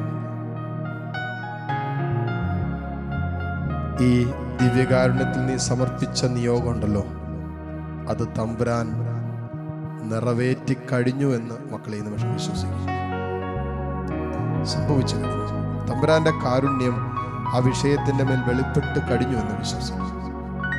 വലിയ പ്രതീക്ഷയോടെ, വലിയ പ്രത്യാശയോടെ നീ ഒന്ന് വിശ്വസിക്കും. ദൈവത്തിന്റെ കാരുണ്യത്തെ ഒരിക്കലും സംശയിക്കേണ്ട മക്കളെ. സംശയിക്കപ്പെടാനാകാത്ത വിധം ദൈവത്തിന്റെ കാരുണ്യം നമ്മളിൽ പ്രവർത്തിക്കും. ഈ 2 ദിവസങ്ങളിൽ ദൈവം തന്റെ കരുണയാൽ നമ്മളെ സ്വന്തമാക്കിയതിന് നന്ദി പറയാം. നാളത്തെയും നാളത്തെ കഴിഞ്ഞുള്ള രാത്രിയുടെ ശുശ്രൂഷകളെ കൂടി ദൈവത്തിന്റെ കാരുണ്യത്തിലേക്ക് സമർപ്പിക്കാം. ആ ശുശ്രൂഷകൾക്ക് നേതൃത്വം കൊടുക്കുന്ന ബോസ്കോ അച്ഛനെ പ്രത്യേകം ഓർത്ത് നമുക്ക് പ്രാർത്ഥിക്കാം.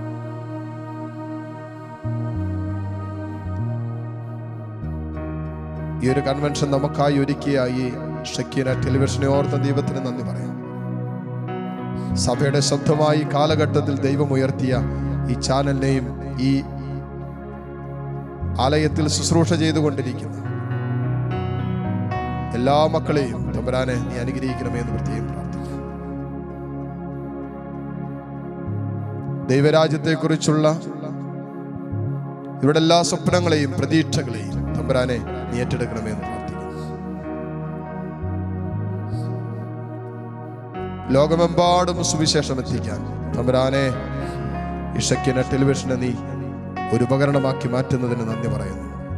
തുടർന്നും യേശുവിന്റെ കാരുണ്യം അനുഭവിച്ചിട്ടില്ലാത്ത, എത്തിയിട്ടില്ലാത്ത എല്ലായിടങ്ങളിലേക്കും തമ്പുരാനെ ഈ ശുശ്രൂഷയെ നീ വളർത്തണമേ എന്ന് പ്രത്യേകം പ്രാർത്ഥിക്കുന്നു. കരങ്ങളെ 2 ഈശോയിലേക്ക് നീട്ടിപ്പിടിക്കാം. കണ്ണു തുറന്ന് കർത്താവിനെ കാണാം. ആരെയൊക്കെ ഈ അൾത്താരയിൽ ഇപ്പോൾ സമർപ്പിക്കാൻ ആഗ്രഹിക്കുന്നുണ്ടോ, ആരുടെയൊക്കെ ജീവിതത്തിൽ ദൈവത്തിന്റെ കരുണ വെളിപ്പെടണമെന്ന് നീ ആഗ്രഹിക്കുന്നുണ്ടോ, ഏതെല്ലാം വിഷയങ്ങളുടെ മേൽ ദൈവത്തിന്റെ കരുണ വെളിപ്പെടണമെന്ന് ആഗ്രഹിക്കുന്നുണ്ടോ, ആ വിഷയങ്ങളുടെ മേലും ദൈവത്തിന്റെ കാരുണ്യം യാചിച്ചുകൊണ്ട് കരങ്ങൾ ഈശോയിലേക്ക് നീട്ടിപ്പിടിച്ച് താഴ്ന്ന സ്വരത്തിൽ ഈശോയെ സ്തുതിച്ചുകൊണ്ട് ദിവ്യകാരുണ്യ ഈശോയുടെ ആശീർവാദം നമുക്കിപ്പോൾ സ്വീകരിക്കാം. ഹല്ലേലൂയ, ഹല്ലേലൂയ, ഈശോയേ നന്ദി. ഈശ്വരാധന, ഈശ്വരാധന, ഈശ്വരാധന, ഈശ്വരാധന. ഹല്ലേലൂയ, ഹല്ലേലൂയ, ഹല്ലേലൂയ, ഹല്ലേലൂയ, ഹല്ലേലൂയ, ഹല്ലേലൂയ, ഹല്ലേലൂയ. ഈശ്വരാധന, ഈശ്വരാധന, ഈശ്വരാധന. യേശുവേ ആരാധ്യനേ, യേശുവേ ആരാധ്യനേ, യേശുവേ ആരാധ്യനേ, യേശുവേ ആരാധ്യനേ, യേശുവേ ആരാധ്യനേ. പരിശുദ്ധ പരമദിവ്യകാരുണ്യേശ്വരയ്ക്ക് പരിശുദ്ധ പരമദിവ്യകാരുണ്യേശ്വരയ്ക്ക് പരിശുദ്ധ പരമദിവ്യകാരുണ്യേശ്വരയ്ക്ക് നേരവും ആരാധനയും സ്തുതിയും പുകഴ്ചയും ഉണ്ടായിരിക്കട്ടെ. നിത്യസ്തുതിക്ക് യോഗ്യനായ പരിശുദ്ധ പരമദിവ്യകാരുണ്യേശ്വരയ്ക്ക് നേരവും ആരാധനയും സ്തുതിയും പുകഴ്ചയും ഉണ്ടായിരിക്കട്ടെ.